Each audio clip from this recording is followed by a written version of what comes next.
Welcome to our channel. నేను మీ లక్ష్మణ్. ప్రస్తుతం మనతో పాటు ఉన్నారు ఎన్ఆర్ఐ తెలుగుదేశం పార్టీ కార్యకర్త, లీడర్ అన్నీ అనవచ్చు. ఎందుకంటే తెలుగుదేశం పార్టీ కోసమే కాదు, రాష్ట్ర ప్రజలు కోసం కూడా తన వంతుగా ఆయన బిఫోర్ ఎలక్షన్లు అయితే సోషల్ మీడియా వేదికగా తన పోరాటం అయితే కొనసాగించారు. ప్రస్తుతం మనతో పాటు ఉన్నారు యష్ బదులూరి గారు. నమస్తే. నమస్కారం. ఎలా ఉన్నారు? ఎప్పుడు వచ్చారు ఇండియా? 10 days అయింది. 10 days. చాలా స్వేచ్ఛగా ఉన్నట్లు, మొహంలో కూడా కళ ఉట్టిపడినట్లు కూడా కనపడుతుంది. అంటే ప్రజాస్వామ్యబద్ధంగా ఉన్న ప్రభుత్వం ఉంది కాబట్టి ఎవరైనా తిరగచ్చు, ఎవరైనా మాట్లాడచ్చు. ఉగ్రవాది పరిపాలన లేదు కాబట్టి ఆంధ్రప్రదేశ్ రాష్ట్రంలో స్వేచ్ఛగా తిరగగలుగుతున్నాం, స్వేచ్ఛగా మాట్లాడగలుగుతున్నాం, స్వేచ్ఛగా పనులు చేసుకోగలుగుతున్నాం. మీరు ప్రతి వీడియోలోనూ, ప్రతి ఇంటర్వ్యూలోనూ ఉగ్రవాది అనే పదం వాడుతూ ఉంటారు. ఎందుకు ఆ పదం వాడాల్సి వస్తుంది? అంటే జగన్మోహన్ రెడ్డిని ఉగ్రవాదితో నేను పదే పదే ఎందుకు పోలుస్తానంటే, ఉగ్రవాదులు ఎంత భయంకరంగా ఒక దేశాన్ని కానీ ఒక రాష్ట్రాన్ని కానీ నాశనం చేయాలనుకుంటారో ఆ రేంజ్లోనే జగన్మోహన్ రెడ్డి గత 5 సంవత్సరాలు ఆంధ్రప్రదేశ్ రాష్ట్రాన్ని అలా నాశనం చేశాడు. అందుకే జగన్మోహన్ రెడ్డిని ముద్దుగా రాజకీయ ఉగ్రవాదం అని పిలుస్తున్నాను. న్యాయస్థానాలు ఆర్థిక ఉగ్రవాదం అన్నట్టుగా నేను నా ముద్దుగా రాజకీయ ఉగ్రవాదం పిలుచుకుంటాను. ఇప్పుడు అదే కొనసాగిస్తూ ఉంటారు. ఇంకా 100% రాష్ట్రాన్ని సర్వనాశనం చేసేసాడు. ఒక 5 ఏళ్ల పసిగుడ్డు లాంటి రాష్ట్రాన్ని రేప్ చేసి సర్వనాశనం చేసిన ఏకైక ఆర్థిక ఉగ్రవాది భూమి మీద ఎవరైనా ఉన్నారు, రాజకీయ ఉగ్రవాది భూమి మీద ఎవరైనా ఉన్నారంటే అది జగన్మోహన్ రెడ్డి. కానీ పెద్ద పెద్ద పదాలు వాడుతున్నట్లు కూడా కనిపిస్తుంది. మీరు నాకేం పెద్దగా అనిపించట్లేదు. ఒక 5 ఏళ్ల పసిగుడ్డు లాంటి రాష్ట్రాన్ని సర్వనాశనం చేసింది పెద్దగా కనిపించట్లేదా మీకు? అనిపిస్తుంది కదా. 5 సంవత్సరాలు రాష్ట్రాన్ని ఏ రకంగా చిన్నాభిన్నం చేశారు. కానీ విమర్శించే తీరు ఈ విధంగా ఉండకూడదు అని చెప్పి అంటారు. జగన్మోహన్ రెడ్డి చంద్రబాబు నాయుడు గారు నడి రోడ్డు మీద కాల్చి చంపేయాలి అన్నప్పుడు ఇవన్నీ గుర్తురాలేదా అందరికీ? అంటే ఆయనకు ఒక పరిధి ఉంటుంది, మాకు ఒక పరిధి ఉంటుందా? పరిధి అనేది అందరికీ ఒకటే ఉంటుంది. ఆయన నోరు బాగుంటే ఊరు బాగుండేది. ఆయన నోరు అంత దరిద్రంగా పెట్టుకొని పక్కోళ్ళ నోరు బాగుండాలి అనుకుంటే కరెక్ట్ కాదు కదా. తప్పకుండా ఆయనకు అర్థమయ్యే భాషలోనే సమాధానాలు చెప్తాం మేము. సో ఎవరు యష్ అనే పదం అయితే వినిపిస్తుంటుంది. ఇప్పుడు అమెరికాలో బాగా సెటిల్ అయ్యారు, మంచి జాబు, ఒక కంపెనీ ఉంది, దాదాపు 40 మెంబర్స్కి మీరు ఎంప్లాయ్మెంట్ కూడా ఇచ్చారు, హ్యాపీగా సాగిపోతున్న లైఫ్లో రాష్ట్రం కోసం, ప్రజల కోసం అంటూ సోషల్ మీడియా వేదికగా మీ గలాన్ని వినిపించారు. ఈ గలం వినిపించే టైంలో తీవ్రమైన ఇబ్బందులు ఎదుర్కొన్నారు. ఓ రకంగా మీ ప్రాణాల మీద కూడా తెచ్చుకున్నారు. ఇవన్నీ ఒకసారి వెనక్కి వెళ్ళి చూసుకుంటే ఏమనిపిస్తుంది? ఎవరి కోసం ఈ పోరాటం ఉంది? రాష్ట్రం కోసం, నేను పుట్టిన గడ్డ కోసం. నా ఆంధ్రప్రదేశ్ రాష్ట్రంలో ఇంత అన్యాయం జరుగుతుంటే చూసి ఓర్చుకోలేక, రాష్ట్ర ప్రజలు అన్యాయం అయిపోతుంటే చూసి ఓర్చుకోలేక ఖచ్చితంగా రాష్ట్రం కోసం పోరాటం అయితే చేశాం. ఆ పోరాటంలో ఒక రాజకీయ ఉగ్రవాదితో పోరాటం చేశాం మేము గత 5 సంవత్సరాలుగా. ఆంధ్రప్రదేశ్ రాష్ట్రాన్ని సమూలంగా సర్వనాశనం చేసే ప్రయత్నం చేస్తుంటే మా వంతు ప్రయత్నంగా ఖచ్చితంగా ఆంధ్రప్రదేశ్ రాష్ట్ర ప్రజలకి జగన్మోహన్ రెడ్డి చేస్తున్న అరాచకాలన్నీ ప్రజల్లో పరిచయం చేసే ప్రయత్నంగా, ఆ అరాచకాలన్నీ ప్రజల్లో చూపించే ప్రయత్నంగా చేశాం. ఎక్కడా కూడా మేము ఏది కూడా అవాస్తవాలు చెప్పాలి. జగన్మోహన్ రెడ్డి చేసిన అరాచకాలే ప్రజలు పరిచయం చేశాం. ఒక 16 ఏళ్ల బాలుడు అమర్నాథ్ గౌడ్ని సజీవ దహనం చేయడం దగ్గర నుంచి, 15 ఏళ్ల పసిపాపని రేప్ చేసి చంపేయడం దగ్గర నుంచి, 70 ఏళ్ల వృద్ధురాల మీద అటాకుల దగ్గర నుంచి, ప్రశ్నించిన వాళ్ళని చంపేసే దగ్గర నుంచి, ప్రశ్నించిన వాళ్ళ గొంతులు రోడ్డు మీద అడ్డంగా నరికేసే దగ్గర నుంచి అన్ని రకాల అరాచకాలు ఆంధ్రప్రదేశ్ రాష్ట్ర ప్రజలకు చూపించే ప్రయత్నం చేశాం. ఎందుకంటే ఆంధ్రప్రదేశ్ రాష్ట్రంలో బులుగు మీడియా ఛానళ్ళు తప్పితే మిగతా ఏ ఛానళ్ళు ఆంధ్రప్రదేశ్లో ప్రసారంలో లేవు. ఆ బులుగు మీడియా ఛానల్ ఎప్పుడు జగన్మోహన్ రెడ్డికి భజన చేస్తూ ఉంటే, జగన్మోహన్ రెడ్డి ఎంత అరాచకం చేసినా కరెక్ట్ చేశాడు అంటారు. అందుకని ఎవరో ఒకరు వాస్తవాలు చెప్పాలి కదా. 2019లో తెలుగుదేశం పార్టీ ఓడిపోయిన తర్వాత తెలుగుదేశం పార్టీ కార్యకర్తలు కానీ, జనసేన పార్టీ కార్యకర్తలు కానీ మాట్లాడితే దాడులు చేసేవాళ్ళు, మాట్లాడితే దొంగ కేసులు పెట్టేవాళ్ళు, మాట్లాడితే చిత్రహింసలు పెట్టేవాళ్ళు. నాయకుల దగ్గర నుంచి, అచ్చెన్నాయుడు గారి దగ్గర నుంచి, కొల్లు రవీంద్ర గారి దగ్గర నుంచి, దేవినేని ఉమా గారి దగ్గర నుంచి, పట్టాభి గారి వాళ్ళ లాంటి వరకు కూడా నాయకులందరి మీద దొంగ కేసులు పెట్టి వాళ్ళని స్టేషన్లోకి తీసుకెళ్లి 3rd డిగ్రీలు ప్రయోగించి, ఆఖరికి సొంత పార్టీ ఎంపీ రఘురామకృష్ణరాజు గారిని కూడా చంపబోయి ఇంత అరాచకాలు చేస్తుంటే ఎవరు మాట్లాడతారు? ఎవరో ఒకరు మాట్లాడాలి. ఆ మాట్లాడే ప్రయత్నమే మేము చేశాం. పార్టీ మీద అభిమానంతో చేశారా? ఆంధ్రప్రదేశ్ రాష్ట్ర ప్రజలు పడుతున్న ఇబ్బందులను దృష్టిలో పెట్టుకొని మీరు ఆ వీడియోలు చేయాల్సి వచ్చింది? రాష్ట్రం మీద అభిమానంతో చేశా. రాష్ట్ర ప్రజలు అన్యాయం అయిపోతున్నారనే బాధతో చేశా. రాష్ట్రంలో ఉన్న యువకులు కూడా నాలాగా అభివృద్ధి చెందాలి అనే ఒక ఉద్దేశంతో చేశా. సో మీరు హ్యాపీగా యూఎస్లో కూర్చొని జాబ్ చేస్తున్నారు, కొన్ని వీడియోలు చేస్తూ ఉన్నారు, మీ కుటుంబ సభ్యులు కూడా తీవ్రమైన ఇబ్బందులు ఎదుర్కొన్నారు, మీరే అక్కడ కూర్చొని వీడియోలు చేస్తున్నారు, ఏకంగా మీ ఇంటిపైన దాడి కూడా జరిగింది ఆ టైంలో. సో మీరేమన్నా భయపడ్డారా? కుటుంబ సభ్యులు ఏమైనా భయపడ్డారా? మీ మీద ఒత్తిడి ఏమైనా తీసుకొని వచ్చారా? ఇక నుంచి ఈ వీడియోస్ కానీ, ప్రభుత్వం మీద వ్యతిరేక వార్తలు కానీ మీరు చెప్పొద్దని చెప్పి? ఖచ్చితంగా కుటుంబం భయపడింది అనే మాట వాస్తవమే. కానీ ఆ భయం నుంచి ధైర్యం వచ్చింది మాకు. ఖచ్చితంగా జగన్మోహన్ రెడ్డి కెలికాడు మమ్మల్ని. ఖచ్చితంగా జగన్మోహన్ రెడ్డి మేము తాడో పేడో తెలుసుకోవాలనుకున్నాం. జగన్మోహన్ రెడ్డి కనుక నా మీద కేసు పెట్టకపోయింటే జగన్మోహన్ రెడ్డి చేసి నిన్న అరాచకాలు అగ్రెసివ్గా పరిచయం చేసేవాళ్ళం కాదు. అప్పుడొకటి అప్పుడు చేసి ఉండేవాళ్ళం. ఎప్పుడైతే జగన్మోహన్ రెడ్డి మీద నా మీద కేసులు పెట్టడం మొదలుపెట్టాడు, మా కుటుంబ సభ్యులు ఇబ్బంది చేయడం మొదలుపెట్టాడో ఖచ్చితంగా జగన్మోహన్ రెడ్డి తాడో పేడో తెలుసుకోవాలని డిసైడ్ అయ్యా. జగన్మోహన్ రెడ్డి మీద నేను కొద్ది గట్టిగా ఫోకస్ 5 సంవత్సరాలు పెడితేనే 11 సీట్లకు తీసుకొచ్చాం. ఇంకొంచెం గట్టిగా ఫోకస్ పెడితే జగన్మోహన్ రెడ్డి రాజకీయ భవిష్యత్తును భూస్థాపితం చేయగలిగే దమ్ము మాకుంది. ఎందుకంటే మేము ఏమి అబద్ధాలు చెప్పాల్సిన అవసరంలా. జగన్మోహన్ రెడ్డి తీసుకున్న పిచ్చితుగ్గులకు నిర్ణయాలు, చేసిన వెకిలి చేష్టలు, చేసిన అరాచకాలే ప్రజలకు చెప్పే ప్రయత్నం మాత్రమే చేశాం. దానిలో 80% మాత్రమే చెప్పాం. 100% చెప్పుంటే ఈ 11 కూడా వచ్చేవి కాదు. జగన్మోహన్ రెడ్డి గారిని ఎందుకు పోల్చుకుంటున్నారు? ఒక ముఖ్యమంత్రిని మీ మీద కేసులు పెట్టింది ఆనాటి సజ్జల రామకృష్ణారెడ్డి కావచ్చు, సోషల్ మీడియా వాళ్ళ అబ్బాయి భార్గవ్ కావచ్చు, కేసులు పెట్టింది వాళ్ళైతే. జగన్మోహన్ రెడ్డి పదే పదే ఆ పేరు మీరు ఎందుకు వాడుతున్నారని చెప్పి కూడా అంటే ముఖ్యమంత్రి సజ్జల రామకృష్ణారెడ్డి అని మీరు ఒప్పుకుంటున్నారా? సకల శాఖ మంత్రి అని మీరు ఒప్పుకున్నారు. అందరూ ఒప్పుకున్నారు. నేను అంటే ప్రపంచం మొత్తం ఒప్పుకున్నట్లే కదా. ఇది వాస్తవం కదా. ఒప్పుకోవట్లేదా? నేను ఒప్పుకోను. నేను ఎందుకు ఒప్పుకోనంటే సకల శాఖ మంత్రి సజ్జల రామకృష్ణారెడ్డి అయినా ముఖ్యమంత్రి ఎవడో జగన్మోహన్ రెడ్డి కదా. రాష్ట్రంలో లా అండ్ ఆర్డర్ ఎవడు పర్సీవ్ చేయాలి? హోంమంత్రి పర్సీవ్ చేయాలి కదా. హోంమంత్రి రబ్బర్ స్టాంప్గా మిగిలిపోయింది కదా జగన్మోహన్ రెడ్డి ప్రభుత్వంలో. మరి ఎవడు పర్సీవ్ చేయాలి? జగన్మోహన్ రెడ్డి కదా. రాష్ట్రంలో జరుగుతున్న అరాచకాలన్నీ జగన్మోహన్ రెడ్డికి ఏం సంబంధం అంటే, మరి జగన్మోహన్ రెడ్డి ఎందుకున్నాడు ముఖ్యమంత్రిగా? ఏం పీకడానుకున్నాడు ముఖ్యమంత్రిగా జగన్మోహన్ రెడ్డి? జగన్మోహన్ రెడ్డి తెలిసే జరిగాయంటారు. ప్రతి ఒక్క అరాచకము చంద్రబాబు నాయుడు గారి అరెస్ట్ దగ్గర నుంచి కింద కార్యకర్త అరెస్ట్ వరకు కూడా జగన్మోహన్ రెడ్డికి తెలిసే జరిగాయి. జగన్మోహన్ రెడ్డి సైకో అంట నేను. ఎందుకంటే సైకో మనస్తత్వం ఉన్న వ్యక్తి ఏది కూడా ఏం చేయలేడు. జగన్మోహన్ రెడ్డి 5 సంవత్సరాల్లో ఏమి చేశాడు చెప్పండి? ఒక ప్రాజెక్ట్ తీసుకొచ్చాడా? రోడ్డు మీద తట్టడు మట్టేశాడా? ఒక ప్రాజెక్ట్ పూర్తి చేశాడా? ఒక పెట్టుబడి తీసుకొచ్చాడా?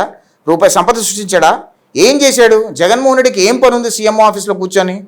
ముఖ్యమంత్రిగా ఏం ఎలగబెట్టాడు జగన్మోహన్ రెడ్డి గత 5 సంవత్సరాల్లో?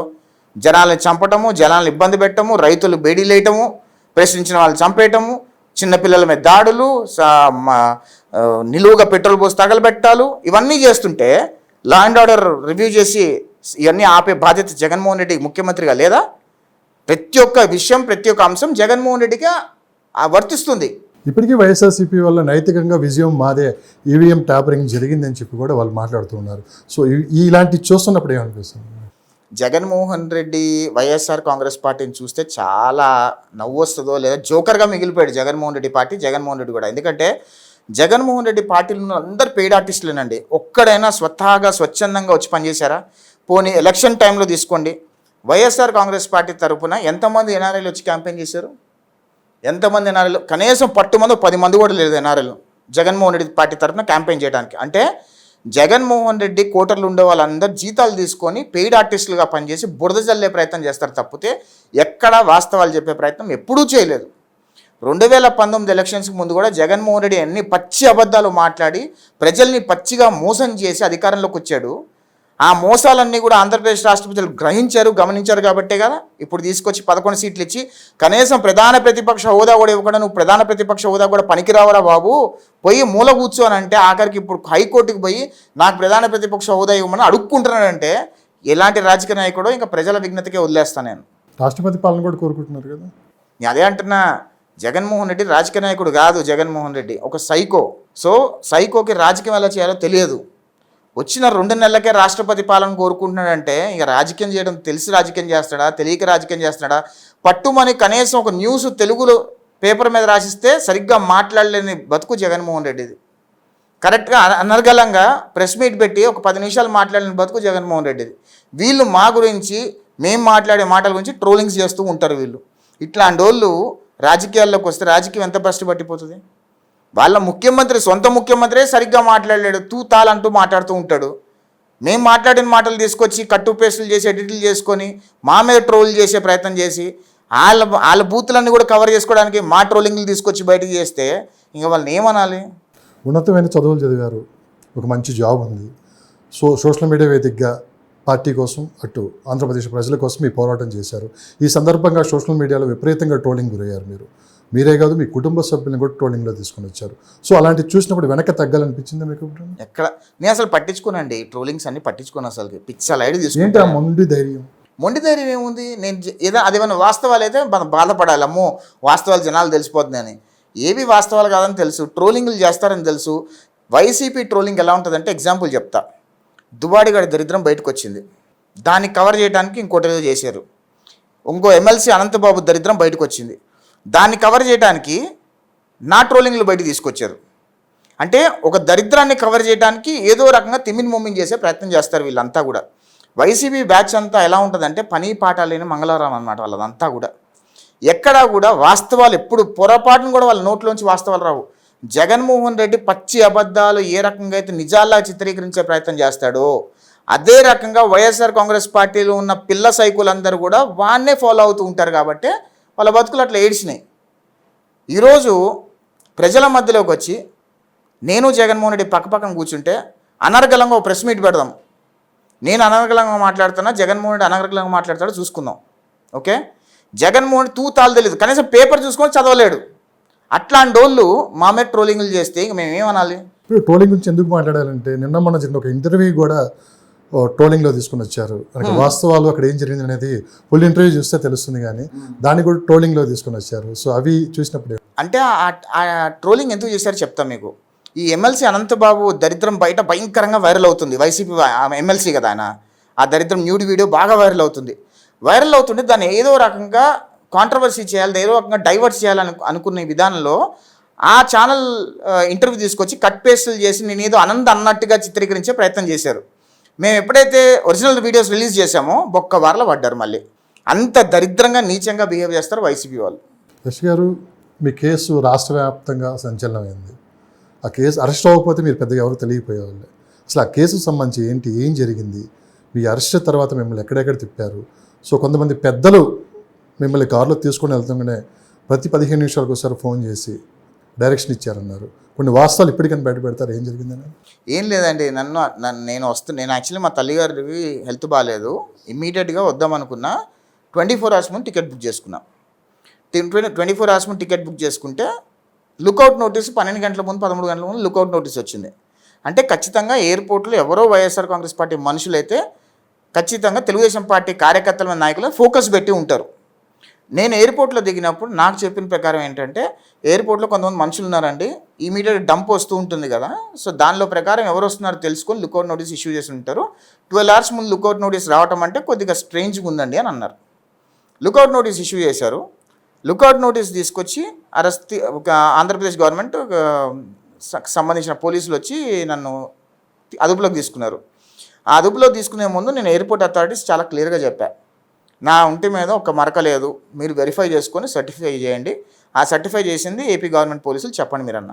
అక్కడ ఉన్న సెంట్రల్ గవర్నమెంట్ పోలీసులు ఎవరైతే నన్ను సర్టిఫై చేశారో బాడీ మీద ఎటువంటి మచ్చలు లేవు, ఆరోగ్యంగా ఉన్నాడు, పుష్టికరంగా ఉన్నాడు సర్టిఫై చేశారో, అక్కడ పోలీసులకు అప్పచెప్పేటప్పుడు వాళ్ళ ఫోటోలు కూడా తీసుకున్నారు. నన్ను ఉంచోబెట్టి నన్ను అప్పచెప్పేటప్పుడు అక్కడ వాళ్ళు కొద్దిగా కేర్ తీసుకున్నారు. ఎందుకంటే ఆ పోలీసులు కూడా నాకేమన్నా ఉంటే ఆ పోలీసులు కూడా ఇరుక్కునేవాళ్ళు, వచ్చిన సిఐ స్థాయి మనుషులు వాళ్ళు కూడా ఇరుక్కునేవాళ్ళు నాకు ఏమైనా అయ్యుండి ఉంటే కనుక. అందుకనే నేను ఇక్కడ నుంచి ఎప్పుడైతే హైదరాబాద్ ఎయిర్పోర్ట్ నుంచి బయలుదేరానో బీభత్సంగా ఒత్తిడి ఉంది వాళ్ళ మీద, ఏదో రకంగా ఏదో ఒకటి చేయండి అనే ఒత్తిడి అయితే భయంకరంగా ఉంది. కాకపోతే వాళ్ళు కూడా అధికారులు కదా, వాళ్ళు కూడా ఎంతో కొంత ఆలోచిస్తారు వాళ్ళ పర్సనల్ లైఫ్ గురించి. ఆల్రెడీ సెంట్రల్ గవర్నమెంట్ కస్టడీలో నుంచి స్టేట్ గవర్నమెంట్ కస్టడీలోకి వచ్చాం మనం. సెంట్రల్ గవర్నమెంట్ కస్టడీలో ఉన్నప్పుడు మన ఇంటి మీద ఒక్క గీత లేదు, ఒక్క దెబ్బ లేదు, పుష్టికరంగా ఉన్నాం. అదే స్టేట్ గవర్నమెంట్లో ఏమైనా అయ్యుండి ఉంటే కనుక ఆ తీసుకొచ్చిన అధికారులు మొత్తం ఉద్యోగాలు ఊడిపోయాయి. అధికారులు కూడా చాలా సమయం పాటించి వాళ్ళు ఎంత ఒత్తిడి పెట్టినా సరే వాళ్ళు ఏం చేయకుండా నేను చూస్తూనే ఉన్నాం. కారులో 15 నిమిషాలకు ఒకసారి, అర్ధగంటకు ఒకసారి ఫోన్లు మాట్లాడుకోవటాలు ఇష్టం వచ్చినట్టు జరుగుతుంది అక్కడ అంతా కూడా. అంటే డిస్కషన్స్ వాళ్ళు ఏదో చెప్తారు, అంటే అటు సైడ్ నుంచి ఉందో మనకు తెలియ వినపడదు, కానీ ఇటు సైడ్ నుంచి మాత్రం ఓకే సార్ అనుకోవడం తప్పితే వాళ్ళ మీద కూడా ఒత్తిడి భయంకరంగా ఉంటుంది. ఆ సిఐ గారు కూడా ఒక మాట అన్నారు, ఎందుకు తమ్ముడు ఇవన్నీ మనం ఎవరితో పెట్టుకుంటున్నాం అని. ఎవరితో పెట్టుకునేది ఏముంది? ఆయన పైన దిగొచ్చాడు ఆ దేవుడు ఏమన్నా? మనం భయపడాల్సిందల్లా దేవుడికి ఒక్కడికే భయపడాలి. ఇలాంటి రాజకీయ నాయకులకి, రాజకీయ ఉన్మాదులకి, రాజకీయ ఉగ్రవాదులకు భయపడాల్సిన అవసరం లేదని నా అభిప్రాయం. నేను ఎక్కడా కూడా ఆ రోజు నన్ను పోలీస్ జీప్ ఎక్కించుకునే దగ్గర నుంచి దిగే వరకు ఎక్కడా కూడా కొంచెం కూడా భయపడాల్సిన అవసరం లేదు. తప్పకుండా ఫేస్ చేద్దామనే నమ్మకం ఉంది. ఖచ్చితంగా చంద్రబాబు నాయుడు అనే వ్యక్తి నన్ను కాపాడతాడనే నమ్మకం కూడా నాకు ఉండింది. అలాగే కాపాడారు. అలానే ఆ రోజు చంద్రబాబు నాయుడు గారు, లోకేష్ గారు, ఇటు మా లోకేష్ గారి టీం మొత్తం కూడా స్పష్టంగా ఎంతో వర్క్ చేశారు, ఎంతో ఎఫర్ట్ పెట్టారు నన్ను కాపాడటానికి. ఆ కోవాలనే 41A నోటీస్ ఇచ్చి పంపించారు. పరిస్థితి ఒకవేళ ఎవరు స్పందించకపోతే మీ పరిస్థితి ఏంటి? స్పందించకపోతే అంటే నేను అంటే ఖచ్చితంగా చంద్రబాబు నాయుడు గారు కానీ లోకేష్ గారు కానీ తెలిసి ఉండుంటే కనుక I'm safe, that I know for sure. ఆ విషయం అప్పటికి మీకు తెలియదు వాళ్ళు స్పందిస్తారా లేదా? ఎందుకు తెలీదు?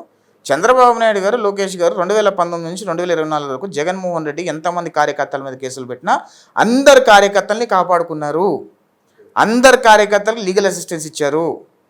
నా కేసే తీసుకోండి, లోకేష్ గారు పర్సనల్గా పర్సూ చేసి నాకు ఏం కాకూడదని చెప్పి లాయర్లందరినీ సమన్వయం చేసి హైకోర్టుకి పంపించి ఆ రోజుకి ఆ రోజు హౌస్ మోషన్ వేసి ఆ రోజు బెయిల్ తీసుకొచ్చి నన్ను నాట్ టు అరెస్ట్ తీసుకొచ్చే లోపే మనకి 41A నోటీస్ ఇచ్చారు. అంత కాంక్రీట్గా లోకేష్ గారి టీం ఎప్పుడు పనిచేస్తుంది, కార్యకర్తలకు ఎప్పుడు అండగా ఉంటుంది లోకేష్ గారి టీం. సో ఈ కేసులు ఇవన్నీ చూసిన తర్వాత ఆంధ్రప్రదేశ్ రాష్ట్ర పరిస్థితులు ఈ విధంగా ఉన్నాయా, ఇంత గడ్డి పరిస్థితుల్లో ఉందని చెప్పి అనిపించిందా మీకు యూఎస్ నుంచి రాగానే? అంటే నేను ఎప్పుడైతే మీరు ఎక్స్పెక్ట్ చేయడం జరిగింది కదా ఇక్కడ? అంటే నేనేమనుకున్నానంటే కామ్గా వచ్చి కామ్గా వెళ్ళిపోదాం అనుకున్నాను. ఎందుకంటే మా తల్లి సర్జరీ ఉంది, మా తల్లి సర్జరీ చూసేసి వెళ్ళిపోదాం, తల్లిని చూసుకొని వెళ్ళిపోదాం అనే ప్లాన్లోనే నేను హైదరాబాద్లో తీయడం జరిగింది. కానీ ఈ ట్విస్ట్ అంతా అవుద్దని నాకు తెలియదు. అసలు జగన్మోహన్ రెడ్డి నన్ను అరెస్ట్ చేయకపోయిన ఉంటే నేను ఎవరో ప్రజలకు తెలిసేవాళ్ళు కాదు. నేను తెలిసిందల్లా ఎవరికి, వైసీపీ కార్యకర్తలకు మాత్రమే ఎక్కువగా పరిచయం నేను. ఎందుకంటే నేను వాళ్ళు విమర్శిస్తాను కాబట్టి వాళ్ళకి ఎక్కువ నోటెడ్. ఆంధ్రప్రదేశ్ రాష్ట్ర ప్రజలకు వీడియోస్ చూస్తూ ఉంటారు కానీ పలానా వ్యక్తి పలానా వాళ్ళని తెలియదు పాపం. ఏంటంటే వీడియోస్ వస్తూ ఉంటాయి, ఈ అబ్బాయి ఎవరో వీడియో చేస్తూ ఉంటాడు, ఇన్ఫర్మేషన్ ఇస్తూ ఉంటాడు అనే అనుకున్నారు. ఎప్పుడైతే నన్ను జగన్మోహన్ రెడ్డి అరెస్ట్ చేయించాడో నేను పలానా వాడిని అని చెప్పి మొత్తం ప్రపంచానికి జగన్మోహన్ రెడ్డి పరిచయం చేశాడు. అప్పటి వరకు నేను ఎవరో వాడికి తెలియదు. తెలిసినా పలానా వ్యక్తి వీడియోలు చేస్తాడని మాత్రమే తెలుసు, ఒక ఎన్ఆర్ఐ అని తెలుసు, నా పేరు ఊరు ఏం తెలియదు. ఈ అరెస్ట్తో అందరూ తెలిసిపోయింది. అక్కడి నుంచి మొదలైంది అది. లేదంటే జగన్మోహన్ రెడ్డి మమ్మల్ని అరెస్ట్ చేయకపోయి ఉంటే మేము అంత సీరియస్గా తీసుకునే వాళ్ళం కూడా కాదు, అంత ఫోకస్ కూడా పెట్టేవాళ్ళం కాదు. మేము ఫోకస్ పెడితే ఏ రకంగా ఉంటుందో జగన్మోహన్ రెడ్డి స్పష్టంగా మొన్న ఆన్సర్ చూపించాం. మేము గట్టిగా ఫోకస్ పెడితేనే 11 సీట్లు వచ్చినాయి. ఇంకొంచెం గట్టిగా ఫోకస్ పెడితే ఖచ్చితంగా రాజకీయంగా భూస్థాపితం చేసే దమ్ము కూడా ఎన్ఆర్ఐలకు ఉంది. సో మొత్తం మీద తీసుకున్నామంటే ఆ కేసులు ఇవన్నీ చూసిన తర్వాత ఎలక్షన్ టైం వచ్చేసింది. ఇంకా మరింత బాధ్యతగా మీరు పనిచేశారా? అదే కోపం అదే కసితోటి మీ స్టెప్స్ పడ్డాయంటారు? మాకు జగన్మోహన్ రెడ్డి మీద ఏం కోపం లేదండి. జగన్మోహన్ రెడ్డి మీద కోపం లేదు. చేశారా అంటే జగన్మోహన్ రెడ్డి రాష్ట్రాన్ని అన్యాయం చేస్తున్నాడు కాబట్టి ప్రజలందరూ చూపించే ప్రయత్నం చేశాం. కోపంతో ఎందుకు అవుతుంది? అది కోపం కాదు, జాగ్రత్త. రాష్ట్రాన్ని సర్వనాశనం చేస్తున్నాడనే భయం, అనే బాధ, కోపం ఎక్కడా లేదు. కోపం ఉంటుంటే డిఫరెంట్గా ఉండేది. మేము నిజంగా జగన్మోహన్ రెడ్డి మీద కోపంతో కసిగా పనిచేయాల్సి వచ్చింది అంటే కనుక జగన్మోహన్ రెడ్డి ఈ 11 సీట్లు కూడా గెలిచి ఉండేవాడు కాదు. నేను రెండు నెలల ముందు ఎలక్షన్స్ ముందు వచ్చి ఓన్లీ వైఎస్ఆర్ కాంగ్రెస్ పార్టీకి సంబంధించిన కాన్స్టిట్యున్సీస్లోనే నేను ఫోకస్ చేశాను. 64 కాన్స్టిట్యున్సీలు తిరిగా. 64 కాన్స్టిట్యున్సీలు వైఎస్ఆర్ కాంగ్రెస్ పార్టీ కంచుకోట కాన్స్టిట్యున్సీలోనే తిరిగా. దాని మీదే ఫోకస్ పెట్టాం. నేను తిరిగిన 64 కాన్స్టిట్యున్సీలు ఓడిపోయారు. మొత్తం ఓడిపోయారు. 64 నేను తిరిగిన 64 కాన్స్టిట్యున్సీలు ఓడిపోయారు. సో మీరు అటు ఎన్ఆర్ఐలకి పెద్ద అవేర్నెస్ తీసుకుని వచ్చారు, పెద్ద ఎత్తున తరలి వచ్చి ఈసారి ఆంధ్రప్రదేశ్ ఓటింగ్లో పాల్గొన్నారు. ఇంత పెద్ద ఎత్తున రాష్ట్ర చరిత్రలో దేశ చరిత్రలో కూడా ఎక్కడ ఇంతమంది ఎన్ఆర్ఐలు వచ్చి ఓటింగ్లో పాల్గొనడం చూడలేదు. ఇంత పెద్ద ఎత్తున మార్పు రావడానికి కూడా ఏంటి సార్ కారణం? ఏంటంటే రాష్ట్రంని ఏ రకంగా సర్వనాశనం చేస్తున్నాడో ప్రజలందరికీ స్పష్టంగా అర్థమైందండి. రాష్ట్రంలో ప్రజలు ఎటు సైడ్ ఉన్నారంటే ఎట్లా ఉన్నారంటే, ఇది మాట్లాడితే చంపేస్తాడేమో, ప్రశ్నిస్తే చంపేస్తాడేమో, మీడియా బయటేసి చంపేస్తాడేమో భయంతో ఉన్నారు అందరూ కూడా. పైపెచ్చి ఎన్ఆర్ఐలుగా మేము వాస్తవాలన్నీ ప్రజలకు చాటి చెప్పే ప్రయత్నం చేశాం. ప్రజలందరూ కూడా సైలెంట్ ఓటింగ్ చేశారు. జగన్మోహన్ రెడ్డి కూడా ఎక్స్పెక్ట్ చేయలే 11 సీట్లు వస్తాయని ఎక్స్పెక్ట్ చేయలే. ఏదో బొటాబొటగా 60 70 వస్తాయి అనుకున్నాడు. డబ్బు పెట్టి తెలుగుదేశం పార్టీ నుంచి గుంజుకుందాం అనే ప్లాన్లోనే ఉండున్నాడు. కానీ మేము చేసిన ఎలక్షన్ క్యాంపెయిను, మేము ఖచ్చితంగా వైఎస్ఆర్ కాంగ్రెస్ పార్టీ ఓటర్లకి జగన్మోహన్ రెడ్డి ఏ రకంగా అన్యాయం చేశాడు అని చెప్పడంలో మేము సక్సెస్ అయ్యాం. ఆ సక్సెస్ అవడంతో వైఎస్ఆర్ కాంగ్రెస్ పార్టీకి ఓటు వేయాల్సిన వాళ్ళు కూడా ఓటు వేయలేదు. తద్వారా ఇది పరిస్థితి జగన్మోహన్ రెడ్డికి. ఖచ్చితంగా ఆంధ్రప్రదేశ్ రాష్ట్ర ప్రజలు తెలియగల వాళ్ళు, ఒకసారి చేసిన తప్పుని మళ్ళీ చేయరు. Jaganmohan Reddy 1 time CM. జగన్మోహన్ రెడ్డి ఇప్పుడు ముఖ్యమంత్రి కాలేడు. ఎందుకంటే ఆంధ్రప్రదేశ్ రాష్ట్ర ప్రజలు ఎవ్వరూ కూడా జగన్మోహన్ రెడ్డిని జీవితంలో నమ్మరు. జగన్ రెడ్డి ఆంధ్రప్రదేశ్ రాష్ట్రానికి చేసిన అన్యాయం ఇంత అంత కాదు. రాష్ట్రాన్ని కుక్కలు చింపిన విస్తరాకు చేశాడు, రాష్ట్రాన్ని సర్వనాశనం చేసేసాడు జగన్ రెడ్డి అని ఆంధ్రప్రదేశ్ రాష్ట్ర ప్రజలందరూ గట్టిగా నమ్ముతున్నారు. ఖచ్చితంగా దీనికోవాలనే ఇంకొకసారి జగన్మోహన్ రెడ్డికి ప్రజలు ఎవరు ఓట్లేయరు. ఎన్ని లక్షల మంది వచ్చి ఓట్లు వేశారు? స్పష్టమైన ఫిగర్ అయితే ఇంతవరకు ఎవరి దగ్గర? దాదాపు 2.5 లక్షల మంది ఎన్ఆర్ఐలు అక్రాస్ ది వరల్డ్ వచ్చి ఓటేశారు తమ సొంత ఖర్చులతో. తన సొంత ఖర్చులు. మీకు యుఎస్లో కూడా కొన్ని బెదిరింపు కాల్స్ వచ్చాయి, అక్కడ ఉన్న వైఎస్ఆర్సీపీ నాయకులు అక్కడ కూడా టార్గెట్ చేసుకున్నారు అని మాకు వినిపించిన మాట, ఎంతవరకు నిజం అది? చేశారండి. అంటే ఇక్కడ బెదిరించడం, ఇక్కడ ఇదంతా వేరు. యుఎస్లో కూడా మిమ్మల్ని టార్గెట్ చేశారు, బెదిరించారు. ఒకసారి అటాక్ జరిగింది, ఒకసారి జరిగింది. సందర్భం ఏంటి ఒకసారి? దాని తర్వాత మేము గన్ లైసెన్స్ తీసుకున్నాము, వెపన్ లైసెన్స్ తీసుకున్నాం, క్యారీ వెపన్ లైసెన్స్, నా దగ్గర వెపన్ లైసెన్స్ కూడా ఉంది. సందర్భం ఏం లేదు. ఎట్లా ఉంటుందంటే యూఎస్లో యూకేలో ఎట్లా ఉంటుందంటే ఒక 10,000 రూపాయలు, ₹1,00,000 వరకు ఇచ్చారంటే వాళ్ళు వేసి వచ్చి కాల్ చేసి వెళ్ళిపోతారు. వాళ్ళదే ఉండదు, వాళ్ళు మళ్ళీ జైల్లో 6 నెలలు బయటకు వచ్చేస్తారు. మేము ఎప్పుడు కూడా జగన్మోహన్ రెడ్డితో ఫైట్ మొదలైనప్పుడే డిసైడ్ అయ్యాం, ఖచ్చితంగా మేము ఒక అగ్నిగుండంలో దిగుతున్నాము, కష్టాలనే ఉంటాయి, పడాలి, ధైర్యంగా నిలబడాలి అని అనుకున్నాం. అలానే నిలబడ్డాం, అలానే పోరాటం చేసాం, అలానే సాధించాం. ఈరోజు ఆంధ్రప్రదేశ్ రాష్ట్రాన్ని ఒక ఉన్మాది దగ్గర నుంచి, ఉగ్రవాద దగ్గర నుంచి కాపాడామని ఒక సంతృప్తి ఉంది మాకు. సో మీరు పోరాడిన వాటిల్లో చంద్రయ్య హత్య కేసు కూడా అత్యంత ప్రధానంగా మీరు సోషల్ మీడియా వేదికగా మీ గలాన్ని గట్టిగా వినిపించారు. జరిగిన అన్యాయాన్ని కూడా మీరు చాలా స్పష్టంగా ప్రజల్లోకి తీసుకుని వెళ్ళారు. ఆ కేసులో కూడా మాచర్ల కాన్స్టిట్యున్సీ నుంచి మీకు తీవ్రమైన బెదిరింపులు, చివరికి అవసరమైతే తొలగించేస్తానని దగ్గరికి తీసుకుని ఒకసారి ఏంటి అసలు ఏం జరిగింది మాచర్ల కాన్స్టిట్యున్సీలో? మీరు పర్టికులర్గా చంద్రయ్య హత్య కేసు గురించి మీరు అంతగా సోషల్ మీడియా వేదికగా స్పందించాల్సిన. చంద్రయ్య హత్య కేసు కంటే ముందే నాకు మాచర్ల కాన్స్టిట్యున్సీతో ఇష్యూస్ ఉన్నాయి. ఏంటి ఆ ఇష్యూ? ఎందుకంటే మాచర్ల కాన్స్టిట్యున్సీలో పిన్నెల రామకృష్ణారెడ్డి దగ్గర ఉన్న కొంతమంది మనుషులు అక్కడున్న డిగ్రీ కాలేజ్లో ఉన్న అమ్మాయిల్ని బలవంతంగా అనుభవించడానికి వాళ్ళు ఫోర్స్ఫుల్గా ఇష్యూ చేశారు. ఆ తల్లిదండ్రులు ఆ ఇష్యూని మా దృష్టికి తీసుకొస్తే దాన్ని బ్యాక్గ్రౌండ్ వెరిఫికేషన్ చేస్తే అది వాస్తవం తేలింది. దాని మీద మాట్లాడటం మొదలుపెట్టాం ఫస్ట్. అక్కడ నుంచి పిన్నెల రామకృష్ణారెడ్డి వర్గానికి మాకు వైరం పెరిగింది. తద్వారా పిన్నెల రామకృష్ణారెడ్డి సోదరుడు తమ్ముడు మా మీద అటాక్ చేయడం మొదలుపెట్టాడు. దాంతో మా మీద కేసులు పెట్టడం మొదలుపెట్టాడు. నా ఫస్ట్ కేసు మాచర్లోనే స్టార్ట్ అయింది. అక్కడి నుంచి స్టార్ట్ అయింది అదంతా కూడా.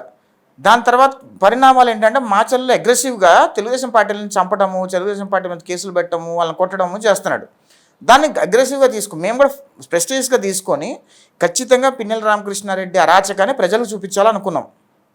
ఎప్పుడైతే పిన్నెల రామకృష్ణారెడ్డి అరాచకాన్ని ప్రజలు చూపించాలనుకున్నామో ఈ సీఎంఓ ఆఫీస్ నుంచి సజ్జల రామకృష్ణారెడ్డి వీళ్ళు వాళ్ళందరూ కలిసి మా కేసుల మీద బలంగా ఇన్ఫ్లుయెన్స్ చేయటము, మా ఇళ్ళ మీద దాడులు చేయటము, మా ఇళ్ళ ప్రహారీ గోడలు పగలగొట్టడము, ఇలా చేయడం మొదలుపెట్టారు.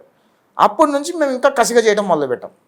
వాస్తవాలు ప్రజలు చూపించే ప్రయత్నం చేస్తాం. అంటే ఈరోజు జగన్మోహన్ రెడ్డి చేస్తున్న అరాచకాలని ప్రజల్లో చూపించడంలో ఎన్ఆర్ఐలుగా నేను కానీ మా సోదరులు కానీ ఖచ్చితంగా సక్సెస్ అయ్యారని అనుకుంటాను. నేనైతే ఎప్పుడైతే మీ మీద కేసు మాచర్లో పెట్టారో అప్పటి నుంచి రాష్ట్ర వ్యాప్తంగా రాజకీయాల్లో కూడా పెను మార్పులు చోటు చేసుకున్నాయని చెప్పారు. ఎందుకంటే వరుసగా జరుగుతున్న పరిణామాలు, చంద్రయ్య హత్య రాష్ట్ర వ్యాప్తంగా సంచలనమైంది. అటు చంద్రబాబు నాయుడు గారు స్వయాన్ని వచ్చి ఆయన పాడమేయటం కూడా జరిగింది. సో ఇవన్నీ తెలుగుదేశం పార్టీ కార్యకర్తలు పడ్డ కష్టాలు ఇవన్నీ చూస్తుంటే మీకు ఏమనిపిస్తుంది? ఈరోజు పార్టీ అధికారంలోకి వచ్చింది కానీ అంతిమంగా మన ముందు వాళ్ళు లేరు. ప్రతి ఒక్క తెలుగుదేశం పార్టీ కార్యకర్త ఉన్మాదులతో, ఉగ్రవాదులతో పోరాటం చేసి నెగ్గారు. అర్థమైందా? వాళ్ళ కష్టం ఈరోజు కూటమి గెలుపులో తెలుగుదేశం పార్టీ కష్టం, కార్యకర్తల కష్టం ఎంతో ఉంది. తెలుగుదేశం పార్టీ కార్యకర్తలు పడిన కష్టము, వాళ్ళు చేసిన సాక్రిఫైసెస్ ఖచ్చితంగా చంద్రబాబు నాయుడు గారు, లోకేష్ గారు గుర్తించారు. వాళ్ళు ఖచ్చితంగా వాళ్ళకి తగిన న్యాయం జరుగుతుంది. ఇప్పుడే గవర్నమెంట్ వచ్చింది. కొన్ని రోజుల్లో ఖచ్చితంగా కార్యకర్తలందరికీ కూడా ఏ విధంగా ఏం చేయాలని లోకేష్ గారు ఆల్రెడీ ఆలోచిస్తున్నారు. ఖచ్చితంగా ప్రతి ఒక్క కార్యకర్తకి న్యాయం జరుగుతుంది. కొన్ని నియోజకవర్గాల గురించి మనం మాట్లాడుకుందాం, ఎస్పెషల్లీ మాచర్ల గురించి మాట్లాడుకుందాం. ఆనాటి పరిస్థితులన్నీ మీరు గమనించి మీ మీదకి కేసులు అయ్యాయి. బ్రహ్మారెడ్డి లాంటి వ్యక్తి అక్కడ సరైన టైంలో సరైన వ్యక్తిని దించారు.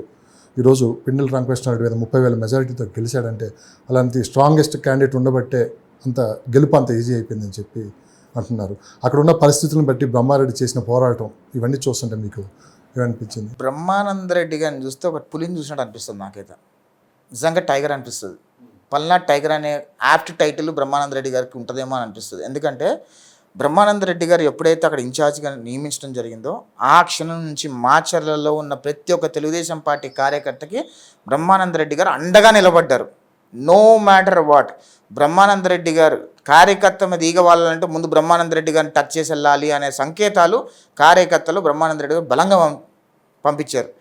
తద్వారానే కార్యకర్తలందరూ కూడా మన జూలకండ బ్రహ్మానంద రెడ్డి గారికి అండగా నిలబడ్డారు. అదేవిధంగా కార్యకర్తలకి నాయకుడు కార్యకర్తలుగా అనుసంధానం చేసుకొని ఖచ్చితంగా పార్టీని గెలిపించడంలో మాచర్ల నియోజకవర్గ తెలుగుదేశం పార్టీ కార్యకర్తల పోరాటం ఎంత ఉందో బ్రహ్మానంద రెడ్డి గారిది ఒక్కడే అంత ఉంది. ఒక ఉన్మాది నిజంగా 3 సార్లు గెలిచి ఆ మాచర్ల నియోజకవర్గాన్ని పూర్తిగా భ్రష్టు పట్టించి అక్కడున్న ప్రజలందరూ దేహి అనే పరిస్థితి తీసుకొస్తే బ్రహ్మానంద రెడ్డి గారు అడ్డంగా నిలబడి నేను నా నియోజకవర్గాన్ని కాపాడతానని చెప్పి ముందుకొచ్చి ఖచ్చితంగా ఉన్మాది మీద పోరాటం చేసి 30,000 మెజార్టీతో గెలిపించాడు. ఆయన పల్నాడు టైగర్ అనిపిస్తుంది. కోడెల శివప్రసాద్ గారి తర్వాత పల్నాడు టైగర్ అని ఎవరు అనాలంటే ఖచ్చితంగా బ్రహ్మానంద రెడ్డి గారిని అనాలని నాకు అనిపిస్తుంది. అది నా అభిప్రాయం. ఎలక్షన్ జరిగిన రోజు పరిణామాలు చూసి ఉంటారు మీరు అక్కడ. సో ఏ స్థాయిలో రాష్ట్ర వ్యాప్తంగా మాచర్ల పేరు వినిపడిందో అలాంటి సందర్భంలో కూడా ఎక్కడ వెనక తగ్గకుండా బ్రహ్మారెడ్డి నిలబడ్డారు. ఖచ్చితంగా అటు అధినాయకత్వం బ్రహ్మారెడ్డిని గుర్తు పెట్టుకొని ఉంది. ఖచ్చితంగా సరైన టైంలో సరైన పదవి కూడా ఇస్తారని చెప్పి వినిపిస్తున్న మాట. బ్రహ్మానంద రెడ్డి గారు డిజర్వ్స్ ఎ లాట్ అండి. నేనైతే నా ఇన్నర్ ఫీలింగ్ నాకైతే ఖచ్చితంగా బ్రహ్మానంద రెడ్డి గారు మాచర్ల నియోజకవర్గం పిన్నెల రామకృష్ణారెడ్డిని ఓడించి కార్యకర్తల్ని పిన్నెల రామకృష్ణారెడ్డి మనుషులు చంపేస్తున్న టైంలో కూడా అడ్డంగా వెళ్ళి నిలబడి కార్యకర్తల్ని కాపాడుకున్న విధానము ఇవన్నీ చూస్తే కనుక ఖచ్చితంగా బ్రహ్మానంద రెడ్డి గారు డిజర్వ్స్ ఎనీథింగ్ అనిపిస్తుంది నాకు. సో ఎందుకు నేను ఈ మాచర్ల కాన్స్టిట్యూన్స్ గురించి అడిగానంటే మీ మొదటి కేసు అక్కడే. అవును, నాకు చాలా ఎక్కువ అనుబంధం ఉంది. నా నియోజకవర్గం కాకపోయినా మాచర్లకి అంత అనుబంధం ఏంటి మీకు? అనుబంధం ఏంటంటే పిన్నెల రామకృష్ణారెడ్డి మీద ఎక్కువ ఇష్టం పెరిగింది. అందుకనే స్వయాన బెదిరించిన టైలు ఉన్నాయా? బెదిరిస్తే ఎవరు భయపడతారండి? జగన్మోహన్ రెడ్డి లాంటి వాడికి ఏ భయపడలేడు. ఆ పిన్నెల రామకృష్ణారెడ్డికి మనం ఎందుకు భయపడతాం చెప్పండి? పిచ్చలైట్ ఏం చేస్తారు? ఏంటి మీ ధైర్యం ఏంటి? కొట్లాడతాము. ఆ రోజు ఉన్న పరిస్థితులు ఏ విధంగా ఉన్నాయి అందరూ చూస్తూనే ఉన్నాము. అంత ధైర్యం ఎక్కడి నుంచి వచ్చింది? ధైర్యం ఏం లేదండి. మనిషి పుట్టిన తర్వాత ఎప్పుడైనా సావాల్సిందే. ఈ రోజు కాదు రేపైనా చావాల్సిందే. ఎప్పుడైనా చావాల్సిందే కదా. సరే మనం చచ్చామనుకో, రాష్ట్రం కోసం పోరాడాము, ఒక ఉన్మాదు కోసం పోరాడాము, ఈ దరిద్రుడిని గద్దె దింపడానికి కోసం పోరాడుతూ పోయాడు అనుకుంటారు రాష్ట్రంలో ప్రజలు. కనీసం మనం పుట్టినకి కనీసం ఒక మీనింగ్ ఉంటుంది కదా. అదే ఆలోచించాను నేను. అంతమంది నేనేం ఆలోచించాల. That's all my take was. ఆర్థికంగా బాగా సెటిల్ అయ్యారు, మంచి జాబ్ ఉంది, ఒక కంపెనీ ఉంది. ఇన్ని పెట్టుకొని కూడా ఎవరి కోసం ఈ పోరాటం? అంటే మీరు అన్నారు తెలుగుదేశం పార్టీ కోసం, మరోపక్క ఆంధ్రప్రదేశ్ రాష్ట్ర ప్రజల కోసం అన్నారు. ఈ పోరాటంలో ఏం జరిగిద్దో కూడా ఎవరు ఊహించలేరు ఆ టైంలో. అయినా కానీ మీ మీద ఒత్తిళ్ళు వచ్చినా కానీ ఎక్కడ వెనక తగ్గలేదు. పదవి కోసమా కాదు, ఏం ఆశించారా? ఏమైనా ఆశించారా పార్టీ కోసం? ఏది ఏంటి? నేను పదవులు ఇవన్నీ కూడా నాకు పెద్దగా పట్టవండి. ఎందుకంటే వాట్ ఐ బిలీవ్ ఇన్ ఏంటంటే పదవి తీసుకుంటే ఆ సర్టన్ సెక్షన్కి మాత్రమే న్యాయం చేయగలుగుతాం. వైడర్గా మనం మాట్లాడలేము. అందులో పదవులు తీసుకుంటేనంటే మనం నోరు మూసుకొని కూర్చోవాల్సి వస్తుంది. సో మనం ఏంటంటే పార్టీలో కూడా తప్పులు జరుగుతున్నప్పుడు మేము ప్రశ్నిస్తున్నాం. ఇప్పుడు జగన్మోహన్ రెడ్డి చేసిన తప్పులే మేము మాట్లాడామంటే అలా కాదు. ప్రతిపక్షంలో మేము ఉండగా మా నాయకులు చేసిన తప్పులను కూడా మేము ప్రశ్నించాం. ఎటువంటి బేసిసాల పోకుండా ప్రశ్నించాం. అలానే తప్పకుండా మా పార్టీలో నాయకులు తప్పులు చేసినా ప్రశ్నిస్తాం. దానిలో ఎటువంటి బేసిసాలకు లేదు. ఈ ప్రశ్నల వర్షం ఎలానే ఉంటుంది. 100% మా పార్టీలో ఉన్న ఈరోజు మా పార్టీలో నాయకులు నెగ్గారు అంటే మా పార్టీ కార్యకర్తల భుజాల మీదనే నెగ్గారు. Very clear. అది శ్రీకాళహస్తి ఎమ్మెల్యే బొజ్జల సుధీర్ రెడ్డిపై కొన్ని ఆరోపణలు వచ్చాయి ఇసుక దందాపై. మన మధ్య ఈటీవీలో కూడా దాని మీద స్క్రోలింగ్. బొజ్జల సుధీర్ కుమార్ రెడ్డి గారు ఎవరినైనా సరే అలా మాట్లాడడం తప్పు. Very clear. అది ఆయన కార్యకర్తల అండతోనే గెలిచాడు. ఆయన పైన దిగి రాలేదు. ఖచ్చితంగా కార్యకర్తల అండతోనే గెలిచారు. కార్యకర్తలకి అనుకూలంగా ఉండాలి. అదేవిధంగా తప్పులు జరుగుతున్నాయని చెప్పినప్పుడు సరిదిద్దుకోవడం మంచి పద్ధతి. అంతేగాని మనం బూతులు మాట్లాడేసి వాళ్ళు నువ్వు తప్పు చేస్తున్నావు అని చెప్పిన వాళ్ళని బూతులు మాట్లాడి జర్నలిస్ట్ అయినా ఎవరైనా సరే అది పద్ధతి కాదని నా అభిప్రాయం. ఖచ్చితంగా బొజ్జల సుధీర్ కుమార్ రెడ్డి గారు అది తెలుసుకుంటారు, సరి చేసుకుంటారు అనేది నమ్మకం ఉంది నాకు. బూతులు అని మీరు మాట్లాడారు. రాష్ట్ర చరిత్రలో ఎన్నడూ విధంగా లాస్ట్ 5 years బూతులు చిన్నపిల్లల నుంచి పెద్దవాళ్ళ వరకు అందరూ సోషల్ మీడియా వేదికగా విన్నారు. ఇప్పటికి కూడా ఇదే సోషల్ మీడియా వేదికగా ఈ బూతు పురాణం అనేది ఇంకా తగ్గించలేదు. ఇప్పటికి అదే కంటిన్యూ చేస్తున్నారు. ఎలాంటి మార్పు రాలేదు. సో దీని మీద ఇప్పుడున్న కూటమి ప్రభుత్వం ఏమైనా చర్యలు తీసుకునే అవకాశం ఉందంటారు? అంటే బూతు పురాణం అంతా మొదలుపెట్టింది వైసీపీ కదా. ఎస్, అంత గలీజ్ బూతులు ఎప్పుడు నాకు తెలిసి దేశ చరిత్రలో ఎవరు ఈ రాజకీయ పార్టీ నాయకులు మాట్లాడిన, కొడాలి నాని మాట్లాడిన బూతులు, పేర్ని నాని మాట్లాడిన బూతులు, రోజా మాట్లాడిన బూతులు, ఇక వైసీపీలో ఉన్న అలగా నాయకులు అందరూ బూతులు మాట్లాడారు. ఏ రోజు కూడా తెలుగుదేశం పార్టీలను బూతులు మాట్లాడలేదు, ఎప్పుడు కూడా బూతులు చాలా దూరంగా ఉంటారు. మీరు ఎక్కడ టెంప్ట్ అవ్వలేదు? నేను అదే అంటానండి, నా టార్గెట్ ఎప్పుడు కూడా నేను ఏ రోజు కూడా జగన్మోహన్ రెడ్డిని అమ్మాలి బూతులు తిట్టలా, ఏ నాయకుడిని బూతులు తిట్టలా. నేను వాళ్ళు అన్ని బూతులు నన్ను ఇప్పుడు నా ట్విట్టర్లో చూశారనుకోండి, గలీజ్ బూతులు రాస్తారు, కానీ నేను ఏ రోజు సహనం కోల్పోను. వాళ్ళ నిజస్వరూపాలు ఏంటి, వాళ్ళ బతుకులు ఏంటి, వాళ్ళ బతుకులు బాగుంటే ఇది ఎందుకుంటే చెప్పండి. వాళ్ళ బతుకులే నీచమైన బతుకులు కాబట్టి ఆ బూతులు మాట్లాడుతారా, నేను చూసి వదిలేస్తా. I pity them. నాకేం పెద్దగా వాడు తిడితే నాకు బొచ్చు కూడా ఊడదు, నాకేమీ కాదు. కాకపోతే నా పాలసీ ఏంటంటే వాస్తవాలు ప్రజలకు తీసుకెళ్లే ప్రయత్నం చేస్తే ఇలాంటి ఉన్మాదులందరినీ ఎలిమినేట్ చేయడం అనేది పెద్ద ఈజీ ప్రాబ్లం కాదు. ప్రజలే ఓట్లు లేకపోతే వాళ్ళు ఎలిమినేట్ అయిపోతారు. ఈరోజు ఎక్కడున్నారు ఈ పెద్ద సోకాల్డ్ పేరు నాని అన్నోడు, లేదా రోజా అన్నోళ్ళు, లేదా కొడాలి నాని అన్నోళ్ళు, లేదా వలర్మీన్ వంశీ అన్నోళ్ళు, ఈ అలగా బ్యాచ్ అంతా ఎక్కడుంది? ప్రజలందరూ ఎగ్గిరిదంతే ఎక్కడ పోయి ఎట్లా పడ్డారు. అవునా? అందుకనే ప్రజలే నిర్ణయిస్తారు, ప్రజలే అంతిమంగా నిర్ణయిస్తారు. వాళ్ళు ఓట్లు వేసారు, వీళ్ళు ఓడిపోయారు, మేము గెలిచాము. ఖచ్చితంగా చంద్రబాబు నాయుడు గారి గవర్నమెంట్లో ఇట్లాంటివన్నీ సహించరు, ఎక్కడికక్కడ తోక కట్ చేసే ప్రయత్నం చేస్తూనే ఉంటారు.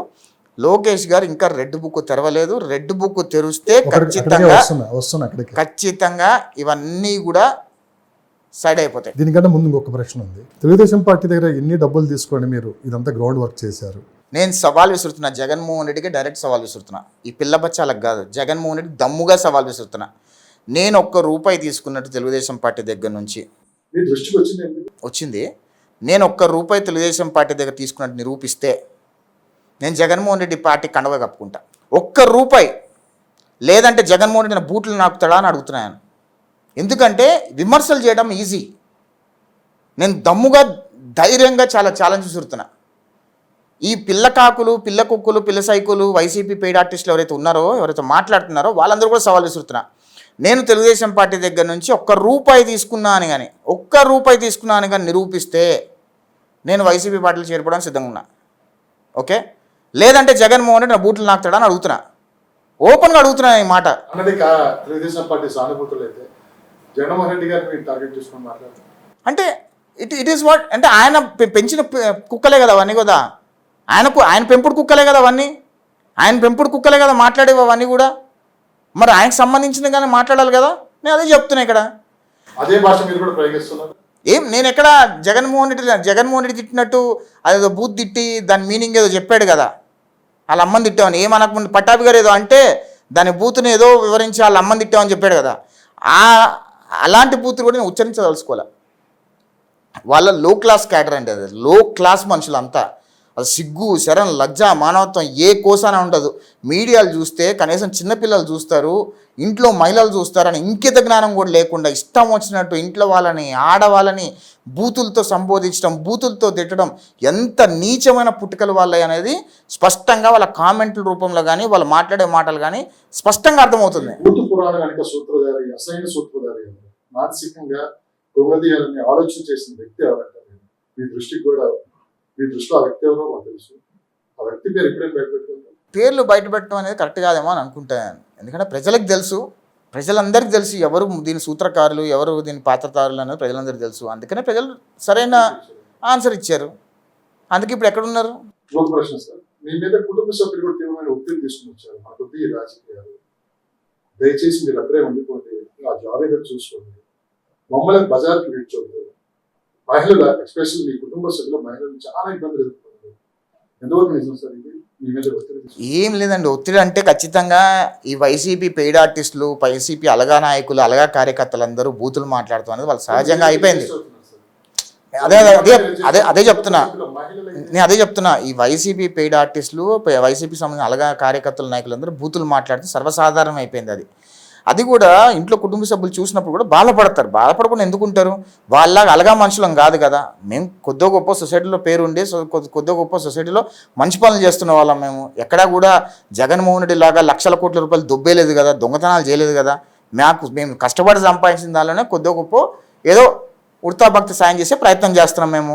అలాంటి కుటుంబాలలో ఉన్న మహిళలు ఖచ్చితంగా బాధపడుతున్నది సహజమే. వాళ్ళు మా మీద ఒత్తిడి తీసుకురావడం సహజమే. ఆ కోవాలోనే ఖచ్చితంగా ఇంత జరిగినప్పుడు ఎక్కడా కూడా వెనకడుగేయకూడదు అనుకొని ముందుకెళ్ళాం, ఫైట్ చేసాం, సక్సెస్ అయ్యాం. మా స్ఫూర్తి అంటే చంద్రబాబు నాయుడు గారు పెట్టిన కాలేజీలు చదువుకున్నానండి. చంద్రబాబు నాయుడు తెచ్చిన కంపెనీల్లో ఉద్యోగం చేశాను. ఆ కంపెనీల ద్వారానే విదేశాలకు వెళ్ళాము.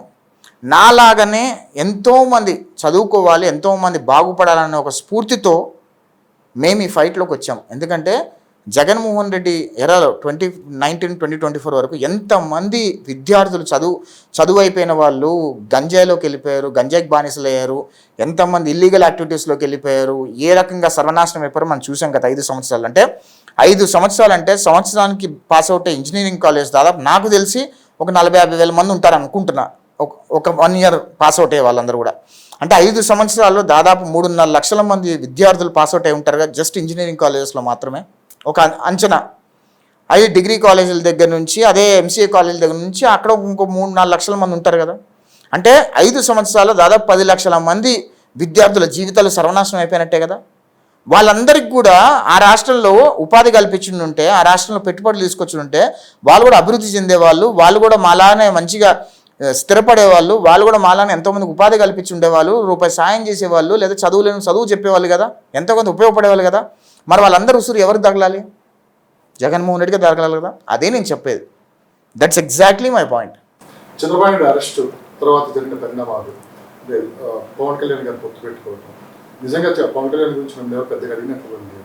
ఆ సమయంలో చంద్రబాబు నాయుడు గారు పొత్తుతో ముందుకెళ్ళటం కొంతమంది విమర్శించారు తెలుగుదేశం పార్టీలో ఉన్న వాళ్ళు, మరి కొంతమంది స్వాగతించారు. సో పవన్ కళ్యాణ్ గారు ఆ రోజు చంద్రబాబు నాయుడు జైలుకి వెళ్ళి పలకరించి ఇక్కడి నుంచి మేము కలిసి ముందుకెళ్తామని చెప్పిన తర్వాత మొదటిగా ఎన్ఆర్ఐ మీరు మీ స్పందన ఆ రోజు? ఖచ్చితంగా మేము కూడా we are also happy with it, కాదని కాదు. ఎందుకంటే పవన్ కళ్యాణ్ గారి మీద నాకు ఒక మంచి రెస్పెక్ట్ ఉందండి. I have good respect for Pawan Kalyan garu. ఎందుకంటే ఆయన నటుడుగా కాకపోయినా, రాజకీయ నాయకుడిగా కాకపోయినా, ఒక హ్యూమన్ బీయింగ్గా నాకు చాలా మంచి రెస్పెక్ట్ ఉంది. ఎందుకంటే పవన్ కళ్యాణ్ గారు ఎప్పుడు కూడా మానవతా దృక్పథంలో ఆలోచిస్తూ ఉంటారు. ఒక హ్యుమానిటేరియన్ గ్రౌండ్స్లో ఎప్పుడు కూడా ఆలోచిస్తూ ఉంటారు. ఎవరైనా రూపాయి కష్టంలో ఉన్నారంటే కష్టం ఇస్తారు. ఆయన దగ్గర ఉన్న రూపాయి తినడానికి కూడా లేకపోయినా ఏదైనా అప్పు సొప్పు చేసి ఇచ్చేంత మంచి మనసు ఉంది పవన్ కళ్యాణ్ గారికి. అందుకని I always have respect for him. ఆయన మా పార్టీతో కలిసి కూటమిలోకి వచ్చి పోటీ చేద్దాం అన్నదానికి తప్పకుండా there are always a pros and cons. ఆయన స్వార్థం ఉండొచ్చు, స్వార్థం లేకపోవచ్చు. మా స్వార్థం ఉండొచ్చు, మా స్వార్థం లేకపోయి ఉండొచ్చు. కానీ పొత్తుగా పోటీ చేయడం వల్ల ఓట్లు చీలకుండా, ఓట్లన్నీ స్పష్టంగా కన్సాలిడేట్ అయ్యి ఒక ఉన్మాదను ఓడించడానికి ఉపయోగపడ్డారు పవన్ కళ్యాణ్ గారు అంటానికి వాస్తవమే. ఖచ్చితంగా ఈరోజు అధికారంలోకి వచ్చిన తర్వాత పవన్ కళ్యాణ్ గారి కాంట్రిబ్యూషన్ చాలా బాగుంది ఖచ్చితంగా. ఎందుకంటే పవన్ కళ్యాణ్ గారు కూడా అర్థమైంది జగన్మోహన్ రెడ్డి ఎంత డ్యామేజ్ చేశాడు, ఆంధ్రప్రదేశ్ రాష్ట్రం ఎంత సర్వనాశనం అయిపోయింది, మళ్ళీ బ్రాండ్ బిల్డ్ చేయాలంటే ఎంత కష్టమో, ఎంత ఎఫర్ట్ పడుతుందని పవన్ కళ్యాణ్ గారు కూడా అర్థమైంది. అందుకని పవన్ కళ్యాణ్ గారు నిన్న మొన్న కూడా అన్నారు, ఖచ్చితంగా చంద్రబాబు నాయుడు గారు మనం ఇంకొక 5 సంవత్సరాలు ఈ టర్మ్ తర్వాత కూడా ఆయన ముఖ్యమంత్రిగా ఉండాలి అని అన్నారు ఆయన. అంటే ఆంధ్రప్రదేశ్ రాష్ట్రం ఏ రకంగా గాడిలో పెట్టాలంటే అది ముఖ్యమంత్రి చంద్రబాబు నాయుడు గారి వల్ల అవుతుందని పవన్ కళ్యాణ్ గారు ఎండోర్స్ చేశారు దాన్ని. ఖచ్చితంగా పవన్ కళ్యాణ్ గారి రాజకీయ భవిష్యత్తు, వాళ్ళ పార్టీ రాజకీయ భవిష్యత్తు ఇవన్నీ కూడా ముడిపడే ఉన్నాయి. ఎవరైనా రాజకీయంగా కొంచెం స్వార్థంగా ఉంటారు, దాని డౌట్ లేదు. వచ్చిన నెక్స్ట్ 10 years, ఎందుకంటే నెక్స్ట్లో కూడా మేము అలయన్స్లో ఉంటాము. దాని తర్వాత ఏం జరుగుతుంది అనేది తెలిసి ప్రస్తుతానికైతే వీఆర్ గుడ్. సో మొత్తం మీద జరిగిన పరిణామాలన్నీ చివరి దశకు వచ్చాయి. ఎలక్షన్ ప్రజలు అప్పటికే నిర్ణయించుకున్నారు ఏ పార్టీకి ఓటేయాలని చెప్పి. స్పష్టమైన మార్పు అయితే కోరుకున్నారు. ఇంకా ఎలక్షన్ రిజల్ట్కి 1 month ఉంది. ఈ 1 monthలో కొన్ని జాతకాలు చెప్పేవాళ్ళు, మరికొందరు ప్రిడిక్షన్లు, ఆరా మస్తాన్ లాంటి వాళ్ళు మళ్ళీ వైసీపీ అధికారంలోకి వస్తుందని చెప్పి, మరోపక్క వేణుస్వామి లాంటి వాళ్ళు మళ్ళీ జగన్మోహన్ రెడ్డి అధికారం చేపట్టిపోతున్నారని చెప్పి రాష్ట్రంలో మరి కాస్త గందరగోళాన్ని సృష్టించారు. సో ఇవన్నీ కొంత భయపడిన పరిస్థితులు కూడా కనపడ్డాయి ఇటు కూటమి నాయకుల్లో కూడా. సో ఇవి చూసినప్పుడు మీకే అనిపించింది? ఏం లేదండి, మీరు నా ట్విట్టర్ చూడండి. మీరు మే 29 జూన్ 1 తారీఖులో నేను ప్రీపోల్ రాకముందే మా టీం చేసిన సర్వే పెట్టాను. 160 సీట్లతో గెలుస్తామని చెప్పాము మేము ఆ రోజు. నా ట్విట్టర్లో ఇప్పటికీ ఉంది, చూసుకోండి. ఇప్పుడు 160 సీట్లతో గెలుస్తున్నామన్నారు. అందరు నవ్వారు, 160 సీట్లు గెలవడం ఏంట్రా బాబు, ఏం మాట్లాడుతున్నారు అని. 160 కొడుతున్నామని చెప్పా. మా స్క్రీన్లో ఇస్తాను ఇప్పుడు, అది కట్ చేసి. నా స్క్రీన్లో నా ట్విట్టర్ మీద ఉంది ఖచ్చితంగా, నేను పిన్ అయి ఉంటుంది నాకు తెలిసి. 160 సీట్స్తో కొడుతున్నామని చెప్పాం క్లియర్గా.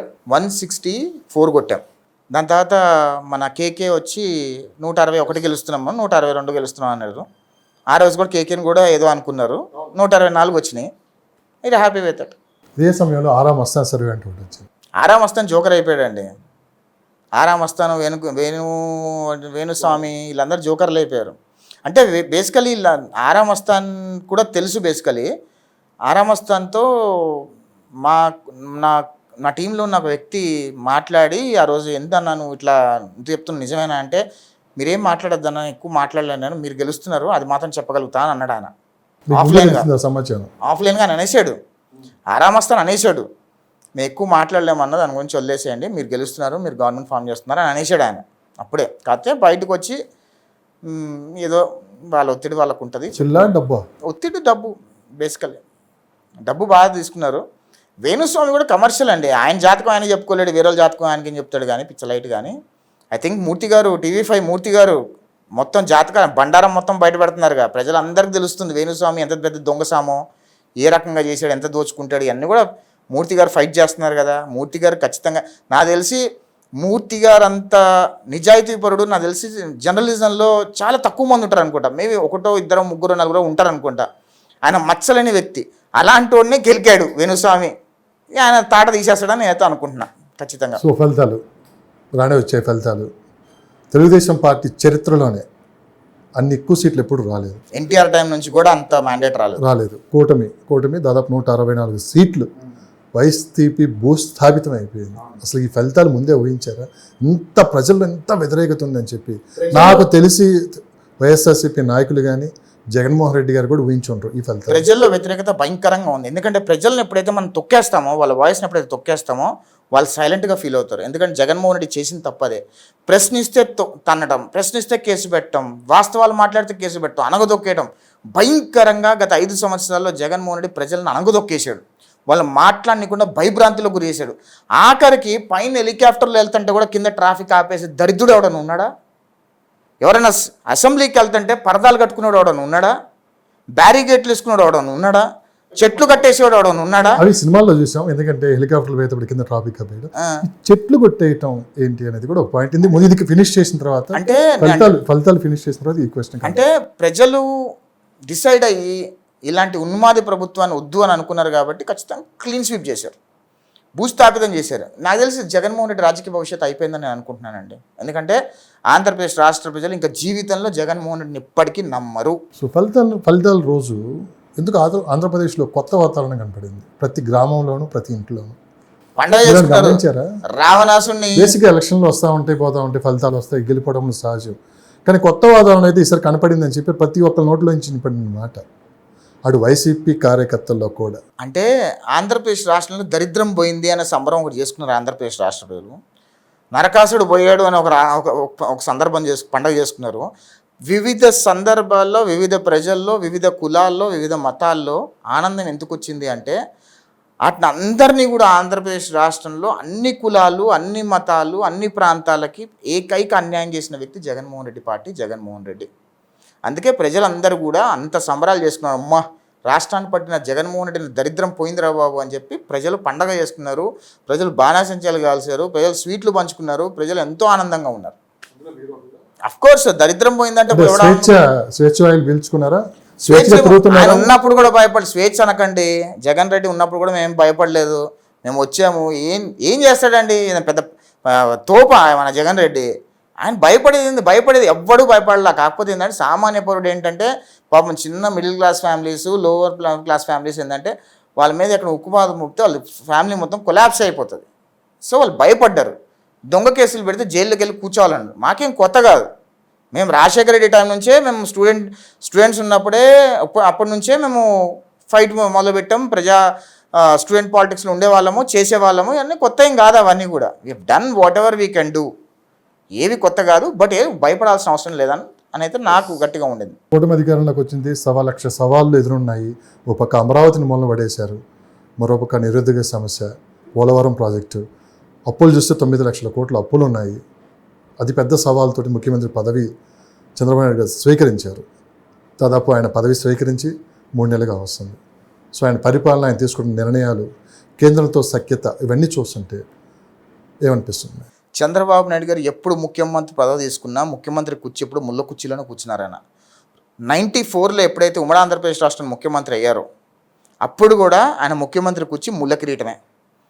ఆంధ్రప్రదేశ్ రాష్ట్ర ఖజానాలో డబ్బులు లేవు, జీతాలు ఇవ్వలేని పరిస్థితి.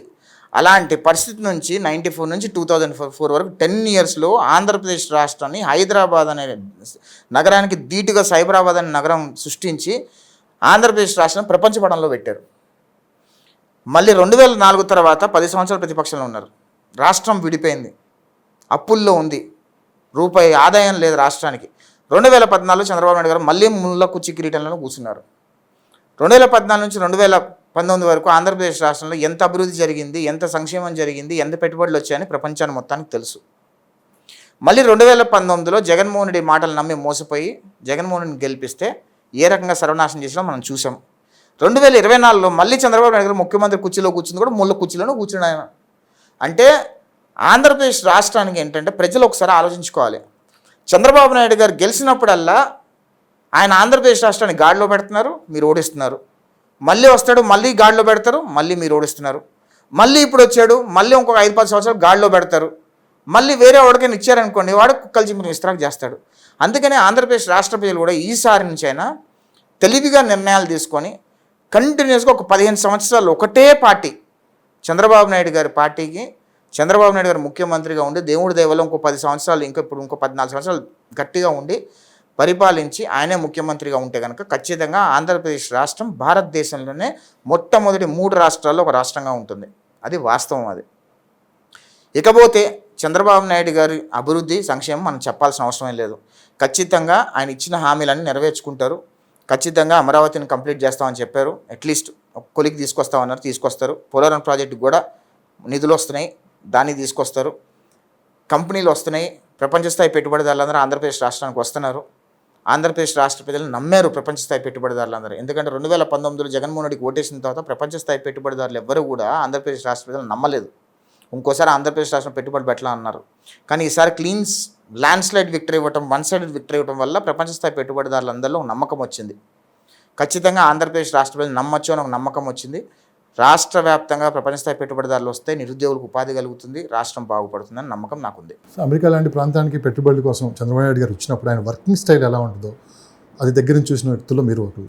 ఎలా ఉంటుంది సార్ రాష్ట్రంగా ఆయన పర్యటన, తర్వాత ఆయన కలిసే విధానం, ఆయన మీటింగ్స్ ఇవన్నీ చూసినప్పుడు? ఆయన మీటింగ్స్కి వెళ్ళినప్పుడు ఆయన ఫైల్ ఆయనే పట్టుకుని వెళ్తాడండి.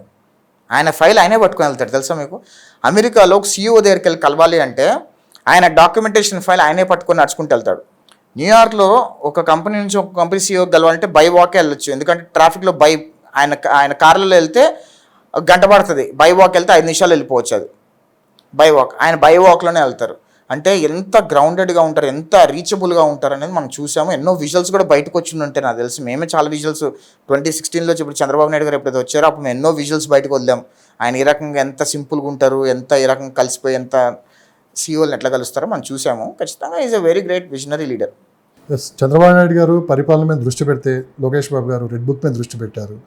రాష్ట్రంలో 2 నెలలకే దారుణమైన పరిస్థితులు ఎదుర్కొంటున్నాయి, రాష్ట్రం మొత్తం హత్యలు జరుగుతున్నాయి, రాష్ట్రపతి పాలన విధించాలని చెప్పి జగన్మోహన్ రెడ్డి గారు ఢిల్లీలో జంతర్ మంతర్లో ధర్నా చేశారు. నిజంగానే లోకేష్ బాబు గారు రెడ్ బుక్ ఓపెన్ చేశారా? లోకేష్ బాబు గారు ఆయన ఐటీ మీద దృష్టి పెట్టారా, విద్యా వ్యవస్థ మీద దృష్టి పెట్టారా, రెడ్ బుక్ మీద దృష్టి పెట్టారంటే? లోకేష్ బాబు గారు ఇంకా రెడ్ బుక్ ఓపెన్ చేయలేదండి. రెడ్ బుక్ ఓపెన్ చేస్తే సీన్ డిఫరెంట్గా ఉంటుంది.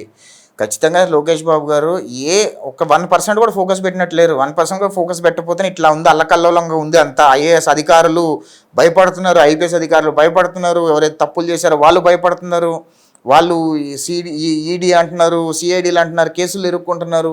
1% కూడా ఫోకస్ పెట్టాల. ఖచ్చితంగా లోకేష్ బాబు గారు ఫుల్ 100% ఫోకస్ పెడితే కనుక ఎవరైతే జగన్మోహన్ రెడ్డి హయాంలో పందికొక్కు అవినీతి అధికారులు ఎవరైతే ఉన్నారో, ఎవరైతే జగన్మోహన్ రెడ్డి అండ చూసుకొని జగన్మోహన్ రెడ్డి బూట్లు నాకి ఎవరైతే రూల్స్ విరుద్ధంగా పనిచేశారో అధికారులు అందరి తాట ఖచ్చితంగా చంద్రబాబు నాయుడు గారు కానీ లోకేష్ గారు కానీ తీస్తారని నేను అనుకుంటున్నాను. ప్రస్తుతానికి రెడ్ బుక్ ఓపెన్ చేయలేదంట. ఇంకా ఓపెన్ చేయలేదు. మొత్తం మీద తీసుకున్నామంటే అతి పెద్ద స్కామ్ లిక్కర్ స్కామ్ అంటున్నారు, బయటకు వచ్చింది. నిజంగా రాష్ట్ర వ్యాప్తంగా మీరు పర్యటించారు 60 నియోజకవర్గాల్లో.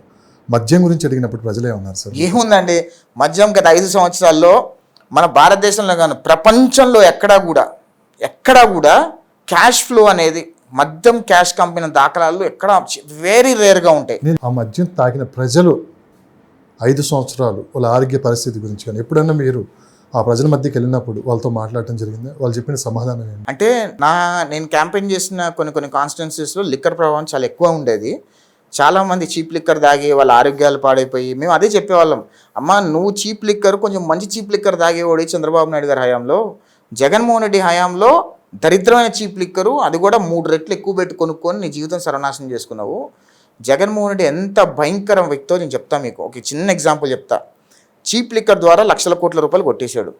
జగన్మోహన్ రెడ్డి ఒక పథకం తీసుకొచ్చాడు, గుర్తుందా? ఇంటింటికి డాక్టర్ అనే పథకం తీసుకొచ్చాడు, గుర్తుందా? ఎందుకు తీసుకొచ్చాడు తెలుసా? అది జగన్మోహన్ రెడ్డి లిక్కర్ డిస్టిలరీస్ అన్నీ వీళ్ళ దగ్గరే పెట్టుకున్నారు. మొత్తం లిక్కర్ మొత్తం ఆంధ్రప్రదేశ్ రాష్ట్రంలో తయారయ్యేది. వీళ్ళే జగన్మోహన్ రెడ్డి సంబంధించిన మనుషులే ఆంధ్రప్రదేశ్ రాష్ట్రం లిక్కర్ మొత్తం ప్రొవైడ్ చేసేవాళ్ళు. బయట లిక్కర్ వచ్చేది కాదు, బ్రాండెడ్ లిక్కర్ వచ్చేది కాదు ఆంధ్రప్రదేశ్ రాష్ట్రం. తెలుసు కదా మీకు? ఆంధ్రప్రదేశ్ రాష్ట్రంలో ఇంటింటికి డాక్టర్ని ఎందుకు పెట్టాడంటే ఈసారి గెలిచుంటే జగన్మోహన్ రెడ్డి ఆంధ్రప్రదేశ్ రాష్ట్రంలో ఉన్న మందులు కూడా జగన్మోహన్ రెడ్డి మనుషులే తయారు చేయాలనే ఒక భయంకరమైన కుట్ర పన్నారు ఆ టైంలో.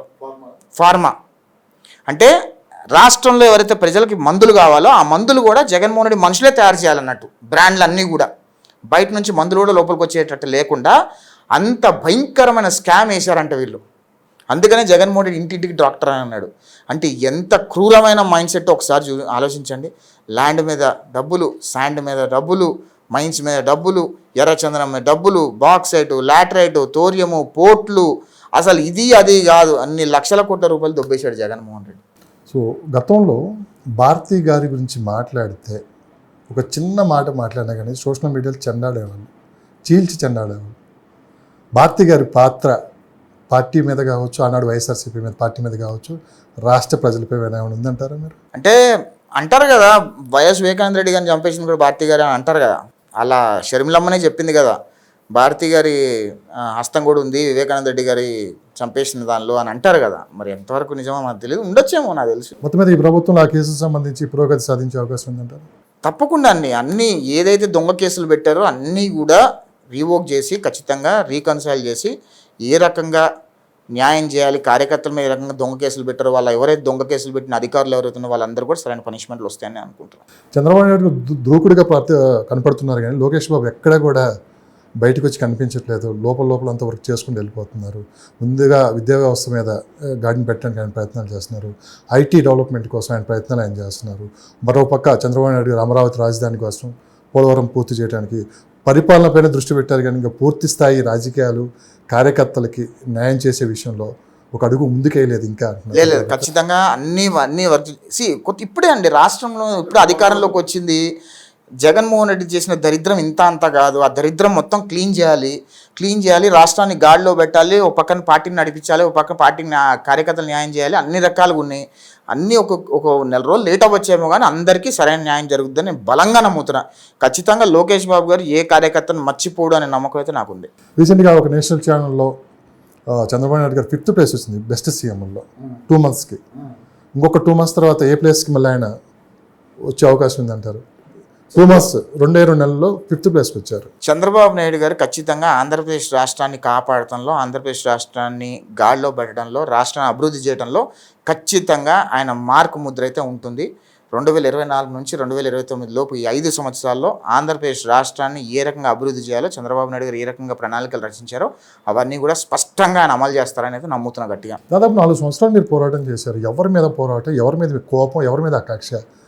ఈ ప్రభుత్వం వచ్చింది కదా, మరి మీకు ఎవరైతే మనసులో ఉంటారో వాళ్ళందరి మీద మరి మీలో ఉన్న ఆ కోపం, ఆ బాధ అన్నీ తీర్చుకుంటారా? అలాంటి అవకాశం వచ్చింది కదా. నేను ఒక విషయం చెప్తానండి. నా కుటుంబ సభ్యుల మీద ఎవడైతే నా మీద ట్రోల్ చేసిన పెద్ద పట్టించుకోను.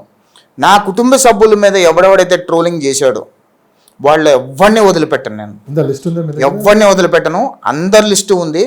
వాళ్ళంతా కూడా ట్విట్టర్ అకౌంట్లు, ఫేస్బుక్ అకౌంట్లు, ఇన్స్టాగ్రామ్ అకౌంట్ క్లోజ్ చేసుకుని వెళ్ళిపోయారు. ఖచ్చితంగా మేము అన్ని IP అడ్రస్లు తీస్తున్నాము. ఎక్కడున్నాడు, ఏంటి కథ ఆల్రెడీ 4 ఐడెంటిఫై చేశాము.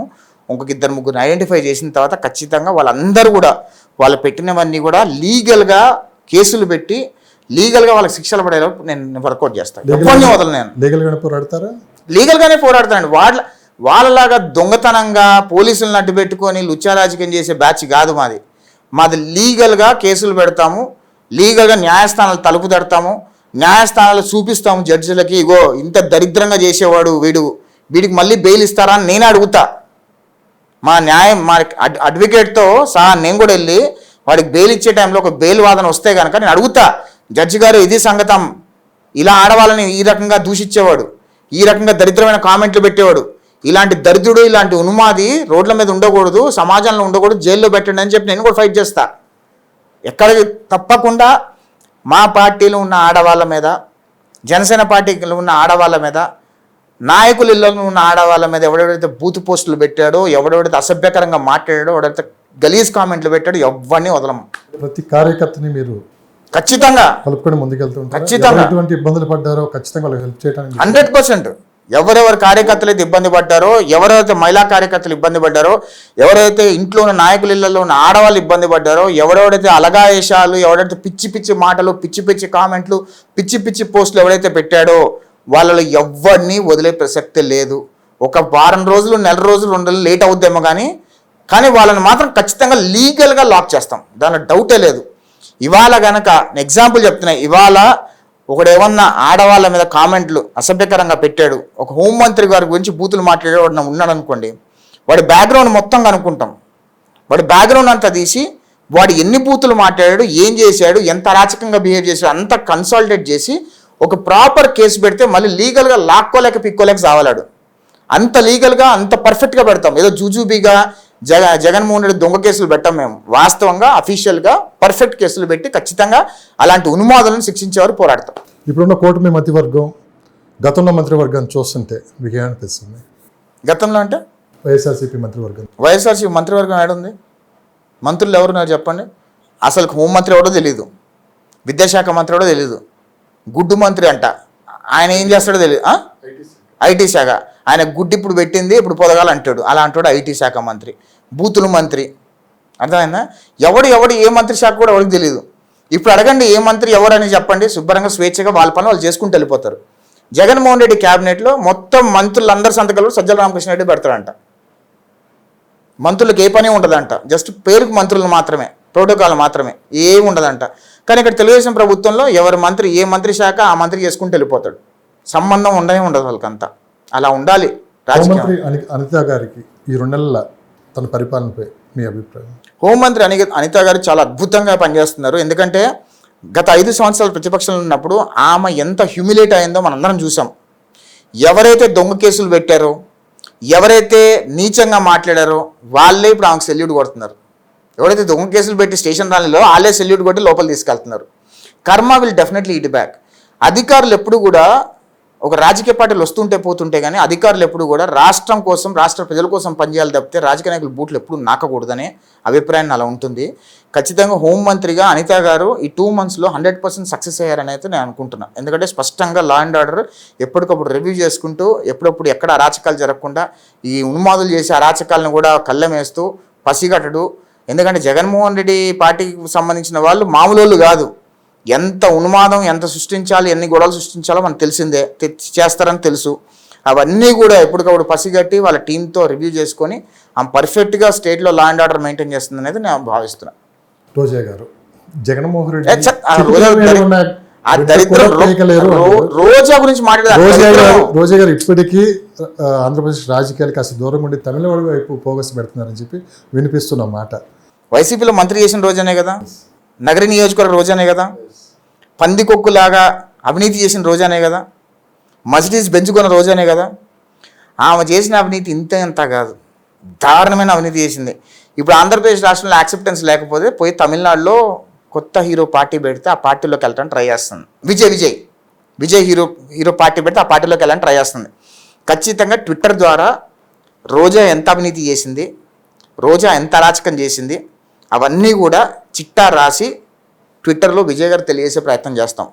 ఇట్లాంటి దరిద్రాన్ని కనుక మీ పార్టీలో తీసుకుంటే మీ పార్టీ కూడా భ్రష్టు పట్టిపోద్ది. దయచేసి ఇట్లాంటి వాళ్ళని మీ పార్టీలో తీసుకోకండి.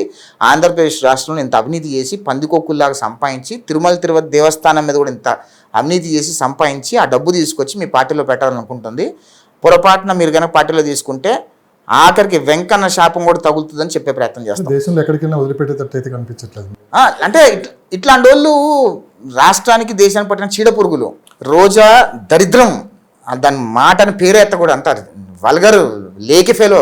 తమిళనాడు ప్రజలకు తెలియదు కదా రోజా గురించి, మనం పరిచయం చేయాలి కదా తమిళనాడు ప్రజలకు కూడా. ఖచ్చితంగా పరిచయం చేస్తాం. రాజకీయాలు ఎప్పుడు ఒకేలా ఒకలా ఉండవు, ప్రతి 5 సంవత్సరాలకు మారుతూ ఉంటాయి. సో మీ మాటలు కూడా ఇలానే కంటిన్యూ అవుతాయా? పరిస్థితులను బట్టి మారిపోతూ ఉంటాయి. ఎక్కడ అన్యాయం మా ప్రభుత్వంలో కూడా అన్యాయం జరుగుతూ ప్రశ్నిస్తాం. సింపుల్. సో ఏంటి మీ టార్గెట్ ఏంటి? ఇంకా అమెరికాలో సెటిల్ అవుదాం అనుకుంటున్నారా? ఆంధ్రప్రదేశ్ రాజకీయాల్లో ప్రత్యక్షంగా పాల్గొనాలనుకుంటున్నారా? ఏమన్నా నామినేటెడ్ పదవి ఏమైనా ఆశిస్తున్నారా? నేను ఏమీ ఆశించట్లేదండి. చంద్రబాబు నాయుడు గారు వచ్చి ఇది చేయండి, మీ అవసరం ఇక్కడ ఉందంటే పనిచేస్తాం అంతే. That's all it is. మీకంటే ప్రత్యేకంగా ఆసక్తి అయితే నాకు ఏం ఆసక్తి లేదు. కానీ ఇదే సోషల్ మీడియా వేదికగా ఎప్పటికప్పుడు సమస్యలపై కావచ్చు, జరుగుతున్న పరిణామాల గురించి కూడా ఎప్పటికప్పుడు స్పందిస్తూ ఉంటారు. తప్పకుండా స్పందిస్తూ ఉంటాం. కాకపోతే గత 2 నెలలుగా సక్సెస్ ఎంజాయ్ చేస్తున్నాం కాబట్టి జగన్ మీద ఎక్కువ ఫోకస్ పెట్టలా. ఖచ్చితంగా అంటే ఇప్పుడే మీరు స్టార్ట్ అవ్వలేదు ఇంకా మీరు అనేది. నేను జగన్ మీద ఎక్కువ ఫోకస్ పెట్టలేదు. ఎందుకంటే లాస్ట్ 2 monthsలో కూడా జగన్ చాలా అరాచకాలు చేశాడు, ఈ ఉన్మాదాలు చేశాడు, కార్యకర్తల మధ్యలో గొడవలు పెట్టడం అవి చేశాడు. ఎక్కువ ఫోకస్ పెట్టలా. కొంచెం ఎక్కువ ఫోకస్ టైం వచ్చినప్పుడు ఖచ్చితంగా ఫోకస్ పెడతాం. ఖచ్చితంగా ప్రజలందరూ పరిచయం చేసే ప్రయత్నం చేస్తాం ఉన్మాదాన్ని. ఎవరు మీ సపోర్ట్? ఎవరు మీ వెనక? మీరు ఈ స్థాయిలో ఉండటానికి మీ వెనక బ్యాక్గ్రౌండ్ ఎవరు లేరండి. స్వయం కృషి, 1 man షో, స్వయం కృషి. మీకు సోషల్ మీడియా వేదిక కూడా సపోర్ట్ ఎవరు లేరా? అంటే నేను ఎప్పుడు కూడా లోకేష్ బాబు గారు ఎప్పుడు మాకు అండగా ఉండేవారు. ఏదైనా ఇష్యూస్ నా కేసులన్నీ కూడా లోకేష్ బాబు గారు అండగా ఉన్నారు. నా కేసుల వరకు కూడా పార్టీ తరఫున. లోకేష్ బాబు గారిని చూస్తుంటే గతంతో పోల్చుకుంటే లోకేష్ బాబు గారిలో వచ్చిన మార్పు మీరు ఏం గమనించారు? లోకేష్ బాబు గారు ఎప్పుడు కూడా నేను చాలా రోజులు చూస్తున్నా లోకేష్ బాబు గారిని. నేను బ్రింగ్ బాబు బ్యాక్ క్యాంపెయిన్ అప్పటి నుంచి చూస్తున్నా. He's a very good leader actually. మీరు ఏదైనా చెప్తే ఒకటి రాసుకుంటారు ఆయన. ఏదైనా విషయం చెప్తే రాసుకొని పరిశీలిస్తారు. ఏదైనా విషయం చెప్పారు, ఏదైనా క్వశ్చన్ అడిగారు అనుకోండి, ఇమీడియట్గా హిల్ గెట్ బ్యాక్. ఏదైనా పని కోసం వెళ్ళారనుకోండి, ఇమీడియట్గా ట్యాగ్ ఆన్ చేస్తారు, ఫాలో అప్ చేసుకుంటారు. వాళ్ళ టీం చాలా స్ట్రాంగ్ ఉంటుంది. లోకేష్ బాబు గారి దగ్గరికి మీరు ఏదైనా ఒక ప్రాబ్లం కానీ ఒక పనితో కానీ వెళ్ళారా అంటే కనుక ఆ పని అయిపోయే వరకు వాళ్ళ టీం అంతా స్ట్రాంగ్గా మొత్తం పనిచేసి లాస్ట్ అప్డేట్ లోకేష్ గారికి ఇస్తారు. లోకేష్ గారు మళ్ళీ మీతో టచ్లోకి వచ్చి ఇది అయిందా అని అడుగుతారు. దట్స్ హిస్ సిస్టమాటిక్, చాలా సిస్టమాటిక్గా ఉంటుంది లోకేష్ గారు. స్పష్టంగా ఉంటుంది లోకేష్ గారి పనితీరు కూడా.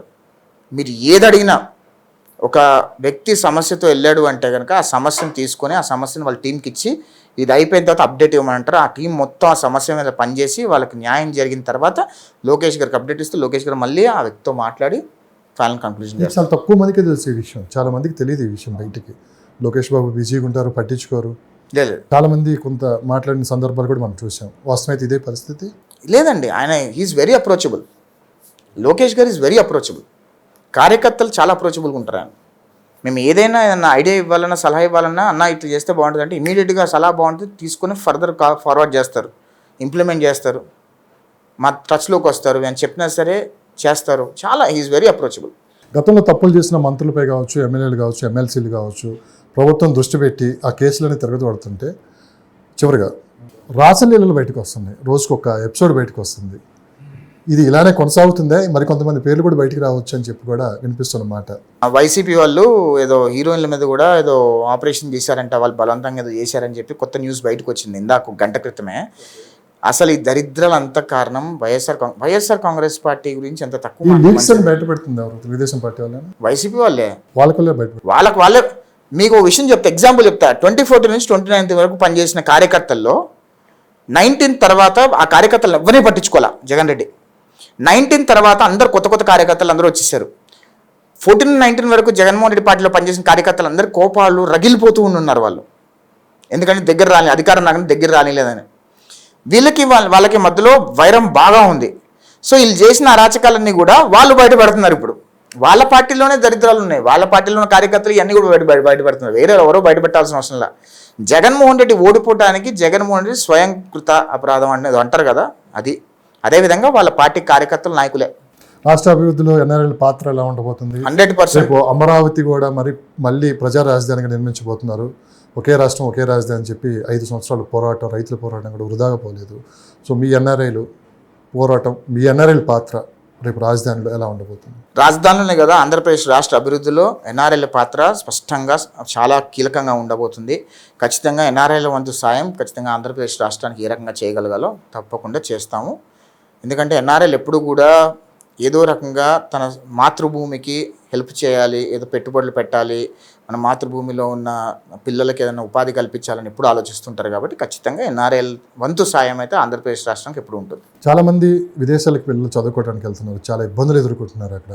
సో వీళ్ళందరి కోసం మీరు ఏదైనా ఒక కొత్త ప్లాట్ఫామ్ ఏర్పాటు చేసి పార్టీ తరఫున కావచ్చు, మీ వ్యక్తిగతంగా వాళ్ళకి సహాయ సహకారాలు అందించడానికి సిద్ధంగా ఉన్నారు. ఆల్రెడీ ఎన్ఆర్ఐ వింగ్ ఉంది పార్టీ తరఫున. ఎన్ఆర్ఐ వింగ్కి రీచ్ అవుట్ అయితే ఎన్ఆర్ఐ వింగ్ హెల్ప్ చేస్తూ ఉంటుంది. అదే కాకుండా ఈసారి అమెరికాలో వచ్చే 2 సంవత్సరాలు ఎవరు కూడా మాస్టర్స్ రాకుండా ఉంటే మంచిది. ఎందుకంటే ఆల్రెడీ గత 3 ఇయర్స్ నుంచి అమెరికాలో రెసిషన్ నడుస్తుంది. నెక్స్ట్ ఇయర్ 100% వైల్డ్ రెసిషన్ రాబోతుంది. వైల్డ్ రెసిషన్ వస్తే కనుక మాస్టర్స్ అయిపోయిన తర్వాత ఫ్రెషర్స్గా ఉన్న వాళ్ళకు ఉద్యోగాలు రావు. ఎందుకంటే ఎగ్జిస్టింగ్ ఎక్స్పీరియన్స్ ఉన్న వాళ్ళు చాలామంది ఉన్నారు అమెరికాలో. వాళ్ళకు ఆల్రెడీ ఉద్యోగాలు లేకుండా ఉన్న వాళ్ళు వాళ్ళని తీసుకుంటారు, వాళ్ళకి ఫస్ట్ ప్రిఫరెన్స్ ఇస్తారు, కొత్త వాళ్ళకి ఫస్ట్ ప్రిఫరెన్స్ ఇవ్వరు. కాబట్టి మాస్టర్స్ వాళ్ళు చదువుకోవాలి అనుకుంటే చదువుకొని వెనక్కి వచ్చేటట్టయితే అమెరికా రండి. చదువుకొని అక్కడ స్థిరపడాలి అనుకుంటే మాత్రం రావద్దు, ఎందుకంటే అది మళ్ళీ ఇబ్బందులు పడతారు. అది సిట్యుయేషన్. మీ కష్టం వెనక, మీ ప్రతి సంతోషం వెనక మీ స్నేహితులు కావచ్చు, మిమ్మల్ని సపోర్ట్ చేసేవాళ్ళు కావచ్చు, ఎంతోమంది వాళ్ళు మీకు సపోర్ట్ చేశారు. ఇప్పుడంటే పార్టీ అధికారంలోకి వచ్చింది, వీళ్ళందరికీ మీరు ఏం చెప్తారు? ఖచ్చితంగా నా కృషి, నా కష్టం వెనుక నా కుటుంబం, నా స్నేహితులు ఉన్నారు. ఖచ్చితంగా నా కుటుంబ సభ్యులు మేజర్గా మా ఇంట్లో వాళ్ళు కానివ్వండి, మా తల్లిదండ్రులు కానివ్వండి, మా తమ్ముడు కానివ్వండి, మా భార్య కానివ్వండి, మా పిల్లలు కానివ్వండి, ఎవరైనా సరే ఖచ్చితంగా credit all goes to them. ముఖ్యంగా నాకు కొంతమంది మిత్రులు కూడా ఎంతో సాయం చేయడం జరిగింది. ఆ మిత్రులకు కూడా I'm always thankful to them. So మొత్తం మిమ్మల్ని 1 అవర్ ఇంటర్వ్యూ చేశాను. అక్కడక్కడ 2-3 పదాలు తప్పేసి మీరు పెద్దగా భూతపురాణం అయితే ఇక్కడ మీరు చెప్పలేదు. సో అది కూడా వెనక్కి తీసుకుంటారని, ఇక ముందు ఇంటర్వ్యూలో కూడా మరిన్ని మంచి పదాలతోటి మీరు మాట్లాడతారని మనస్ఫూర్తిగా కోరుకుంటూ ధన్యవాదాలు.